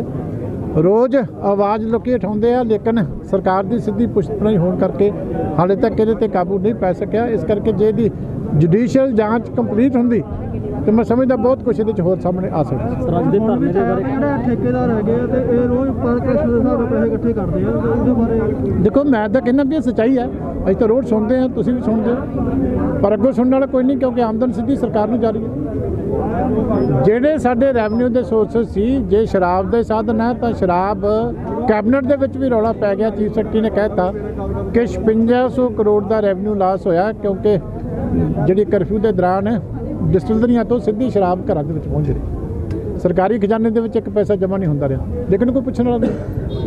ਜਿਹੜਾ ਵੀ ਰਿਵਰਸ ਬਿਡਿੰਗ ਕੀਤੀ ਸੀਗੀ ਤੇ ਇਹਨਾਂ ਨੇ ਹੁਣ ਪ੍ਰੋਗਰੈਸ ਤੇ ਬਿਡਿੰਗ ਕੀਤੀ ਆ, ਉਹਦੇ ਬਾਰੇ ਕੀ ਨਹੀਂ ਕਿਸ ਚੀਜ਼ ਦੀ ਜਿਹੜੀ ਮਾਈਨਿੰਗ ਦੀ ਸੀਗੀ ਰਿਵਰਸ ਬਿਡਿੰਗ ਕੀਤੀ ਸੀ ਅਕਾਲੀ ਦਲ ਨੇ ਰੇਤਾ ਬੇਰੀ ਸਸਤੀ ਕਰਨ ਵਾਸਤੇ, ਇਹਨਾਂ ਨੇ ਮੁੜ ਕੇ ਜਿਹੜੀ ਪ੍ਰੋਗਰੈਸ ਦੀ ਬਿਡਿੰਗ ਨਹੀਂ ਦੇਖੋ ਸਾਡੀ ਵੇਲੇ ਪਾਲਿਸੀ ਸੀ ਰਿਵਰਸ ਬਿਡਿੰਗ ਦੀ ਕਿ ਲੋਕਾਂ ਨੂੰ ਰੇਤਾ ਸਸਤਾ ਮਿਲੇ, ਸਰਕਾਰ ਨੂੰ ਆਮਦਨ ਦੀ ਜ਼ਰੂਰਤ ਨਹੀਂ ਹੈ। ਹੁਣ ਇਹਨਾਂ ਨੇ ਸਾਡੇ ਵਾਲੀ ਪਾਲਿਸੀ ਨੂੰ ਉਲਟਾ ਕਰ ਦਿੱਤਾ ਸੀ। ਉਹਦੇ 'ਚ ਇਹ ਸੀ, ਇਹ ਕਹਿੰਦੇ ਸੀ 1400 ਕਰੋੜ ਰੁਪਇਆ ਸਾਨੂੰ ਰੈਵਨਿਊ ਆਏਗਾ, ਹੁਣ ਪੁੱਛੋ ਇਹਨਾਂ ਨੂੰ ਕਿੰਨਾ ਆਇਆ, 100 ਕਰੋੜ ਵੀ ਨਹੀਂ ਆਇਆ, ਬਾਕੀ ਕਿੱਥੇ ਜਾ ਰਿਹਾ। ਰੇਤਾ ਕਈ ਗੁਣਾ ਮਹਿੰਗਾ ਹੋ ਗਿਆ, ਜਿਹੜਾ ਪਰਪਸ ਹੋਣਾ ਚਾਹੀਦਾ ਸੀ ਗਵਰਨਮੈਂਟ ਦਾ ਕਿ ਰੇਤਾ ਸਸਤਾ ਹੋਵੇ, ਰੇਤਾ ਤਾਂ ਮਹਿੰਗਾ ਹੋ ਗਿਆ, ਲੇਕਿਨ ਜਿਹੜਾ ਸਰਕਾਰ ਦਾ ਮਕਸਦ ਸੀ ਵੀ 1400 ਕਰੋੜ ਰੈਵਨਿਊ ਆਇਆ, 100 ਕਰੋੜ ਵੀ ਨਹੀਂ ਆਇਆ, ਫਿਰ ਬਾਕੀ ਪੈਸਾ ਕਿਹਦੀਆਂ ਜੇਬਾਂ 'ਚ ਗਿਆ। ਇਹ ਬੜਾ ਵੱਡਾ ਸਕੈਂਡਲ ਹੈ।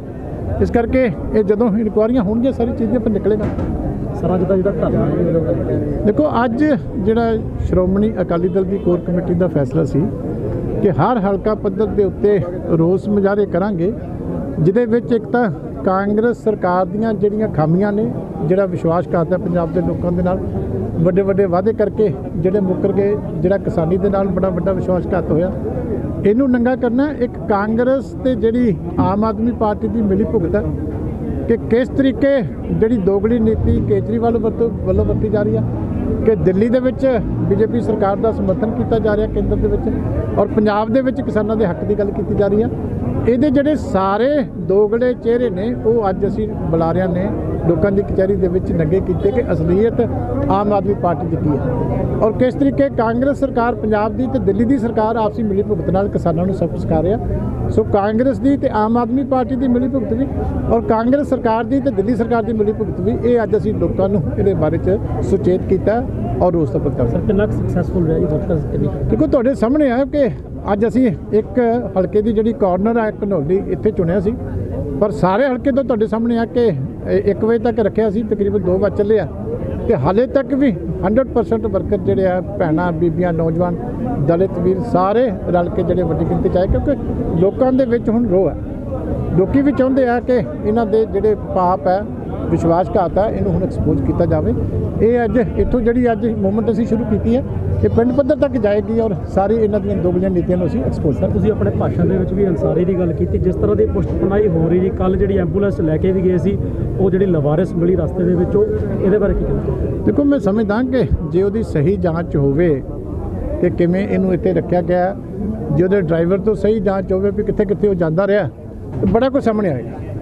ਹੁਣ ਗੱਲ ਤੇ ਕਿ ਕੋਈ ਸਹੀ ਜਾਂਚ ਹੋਵੇ, ਇਸ ਕਰਕੇ ਮੈਂ ਤਾਂ ਸਮਝਦਾ ਜਿਵੇਂ ਸੁਪਰੀਮ ਕੋਰਟ ਨੇ ਪਹਿਲਾਂ ਸੀਰੀਅਸਲੀ ਲਿਆ ਇਸ ਗੱਲ ਨੂੰ, ਇਹਦੀ ਜੁਡੀਸ਼ੀਅਲ ਇਨਕੁਆਇਰੀ ਆਰਡਰ ਕਰਨੀ ਚਾਹੀਦੀ ਸੀ ਵੀ ਇਸ ਕਨਸਪੀਰੇਸੀ ਦੇ ਇਹਨੂੰ ਇੱਥੇ ਰੋਕਣ ਦੇ ਵਿੱਚ ਕੌਣ ਸ਼ਾਮਲ ਹੈ ਔਰ ਇਹਨੂੰ ਸਾਰੀਆਂ ਸਹੂਲਤਾਂ ਦੇਣ 'ਚ ਇੱਥੇ ਰੱਖਣ ਦੇ ਵਿੱਚ ਉਹ ਸਾਰੀ ਗੱਲ ਐਕਸਪੋਜ਼ ਹੋਵੇ। ਜੇ suo motu high court notice ਲਵੇ ਤਾਂ ਬਹੁਤ ਅੱਛੀ ਗੱਲ ਹੈ, ਇਹ ਚੀਜ਼ਾਂ ਸਾਹਮਣੇ ਆਉਣੀ ਚਾਹੀਦੀਆਂ। ਸਰ ਘਨੌਲੀ ਸ਼ਹਿਰ ਵਿੱਚ ਇੱਕ ਕਾਫੀ ਵੱਡੀ ਜਿਹੜੀ ਮਾਤਰਾ ਜਿਹੜੀ ਸੜਕ ਦੀ ਸੀ, ਕਾਫੀ ਅਰਸੇ ਤੋਂ ਇਹ ਮੰਗ ਚੱਲ ਰਹੀ ਹੈ, ਉਹਦੇ ਬਾਰੇ ਕੀ ਕਹੋਗੇ? ਦੇਖੋ ਘਨੌਲੀ ਸਾਡਾ ਮੇਨ ਇਲਾਕੇ ਦਾ ਇੱਕ ਸੈਂਟਰ ਹੈ, ਇੱਥੇ ਹਾਲੇ ਕਾਫੀ ਕੁਝ ਚੀਜ਼ਾਂ ਜਿਹੜੀਆਂ ਹੋਰ ਬਣਨੀਆਂ ਚਾਹੀਦੀਆਂ ਜੀ। ਅਸੀਂ ਆਪਣੇ ਵੇਲੇ ਪਿੰਡ ਦੀ ਡਿਵੈਲਪਮੈਂਟ ਵਾਸਤੇ ਬਹੁਤ ਖੁੱਲੇ ਫੰਡ ਜਿਹੜੇ ਦਿੱਤੇ ਸੀ, ਜਿਹੜੀਆਂ ਅੰਦਰੀਆਂ ਲੋੜਾਂ ਪਿੰਡ ਦੀਆਂ ਬੜੀ ਵੱਡੀ ਪੱਧਰ ਤੱਕ ਪੂਰੀਆਂ ਕੀਤੀਆਂ। ਬਾਕੀ ਵੀ ਸੜਕ ਦੀ ਇਹਨਾਂ ਦੀ ਜੈਨੂਅਨ ਡਿਮਾਂਡ ਆ, ਉਸ ਵੇਲੇ ਵੀ ਮੈਂ ਇੱਕ ਵਾਰੀ ਅਪਰੂਵ ਕਰਾਈ ਸੀਗੀ, ਪਰ ਉਹ ਬਾਅਦ 'ਚ ਜਦੋਂ ਗਵਰਨਮੈਂਟ ਚੇਂਜ ਹੋ ਗਈ ਉਹ ਕੰਮ ਅੱਗੇ ਕੈਰੀ ਆਨ ਨਹੀਂ ਹੋਇਆ। ਫਿਰ ਕੋਸ਼ਿਸ਼ ਕਰਾਂਗੇ ਕਿ ਉਹਨੂੰ ਹੋਰ ਬੈਟਰ ਕਰੀਏ। ਮਤਲਬ ਅਸੀਂ ਆਸ ਕਰਦੇ ਹਾਂ ਘਨੌਲੀ ਵਾਸੀ ਜਾਂ ਆਪਣੀ ਸਰਕਾਰ ਬਣ ਜਾਏ ਤਾਂ ਪਹਿਲ ਦੀ ਤੌਰ ਤੇ ਸਾਡੀ ਜਿਹੜੀ 100% ਵੈਸੇ ਵੀ ਇਹ ਤਾਂ ਹੁਣ ਇਸ ਸਾਲ ਹੀ ਹੋਣਾ ਚਾਹੀਦਾ ਕਿਉਂਕਿ ਗੁਰੂ ਤੇਗ ਬਹਾਦਰ ਸਾਹਿਬ ਦੀ ਚਰਨ ਛੋਹ ਪ੍ਰਾਪਤ ਧਰਤੀ ਹੈ ਔਰ ਸਰਕਾਰ ਦਾ ਇਹ ਫੈਸਲਾ ਕਿ ਜਿਹੜੇ ਜਿੱਥੇ ਜਿੱਥੇ ਗੁਰੂ ਸਾਹਿਬ ਦੇ ਚਰਨ ਪਏ ਆ ਉਹਨਾਂ ਦੀ ਵਿਸ਼ੇਸ਼ ਯੋਜਨਾ ਬਣੇ।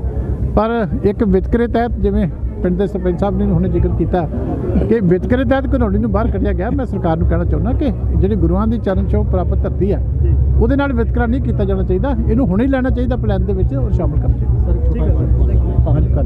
ਵਾਹਿਗੁਰੂ ਜੀ ਖਾਲਸਾ ਵਾਹਿਗੁਰੂ ਫਤਿਹ। ਮੈਂ ਤੁਹਾਡਾ ਆਪਣਾ ਕਿਰਪਾਲ ਸਿੰਘ ਜੀ ਸਟਾਰ ਟੀਮ ਤੋਂ, ਤੇ ਅੱਜ ਘਨੌਲੀ ਸ਼ਹਿਰ ਵਿੱਚ ਦਲਜੀਤ ਸਿੰਘ ਚੀਮਾ ਵੱਲੋਂ ਬਹੁਤ ਵੱਡੀ ਇੱਕ ਰੈਲੀ ਕੀਤੀ ਗਈ ਹੈ, ਜਿਹਦੇ ਵਿੱਚ ਉਹਨਾਂ ਨੇ ਕਾਂਗਰਸ ਸਰਕਾਰ ਤੇ ਆਮ ਆਦਮੀ ਪਾਰਟੀ ਦੇ ਜਿਹੜੇ ਕੀਤੇ ਜਿਹੜੇ ਕੰਮ ਹੈ ਉਹਨਾਂ ਬਾਰੇ ਜਾਣੂ ਕਰਵਾਇਆ ਸੀ ਲੋਕਾਂ ਨੇ, ਤੇ ਉਹਨਾਂ ਨੇ ਵਾਅਦਾ ਕੀਤਾ ਜੀ ਜਦੋਂ ਸਾਡੀ ਸਰਕਾਰ ਆਏਗੀ ਤਾਂ ਉਹ ਪਹਿਲ ਦੀ ਤੌਰ ਤੇ ਜਿਹੜਾ ਘਨੌਲੀ ਇਲਾਕੇ ਵਿੱਚ ਇਸ ਚੀਜ਼ ਦਾ ਜਿਹੜਾ ਕੰਮ ਦਾ ਜਿਹੜੇ ਵਾਅਦੇ ਉਹ ਪੱਕੇ ਕੀਤੇ ਜਾਣਗੇ। ਤੇ ਅੱਜ ਦੀ ਜਿਹੜੀ ਰਿਪੋਰਟ ਹੈ ਸਾਡੀ ਅਸੀਂ ਪੂਰੀ ਤੁਹਾਨੂੰ ਦਿਖਾਵਾਂਗੇ ਜੀ। ਸਟਾਰ ਟੀਮ ਵੱਲੋਂ ਕੈਮਰਾਮੈਨ ਤੇ ਉਹਨਾਂ ਵਿੱਚ ਕੈਮਰਾਮੈਨ ਅਮਨਦੀਪ ਸਿੰਘ ਦੇ ਨਾਲ ਕਿਰਪਾਲ ਸਿੰਘ।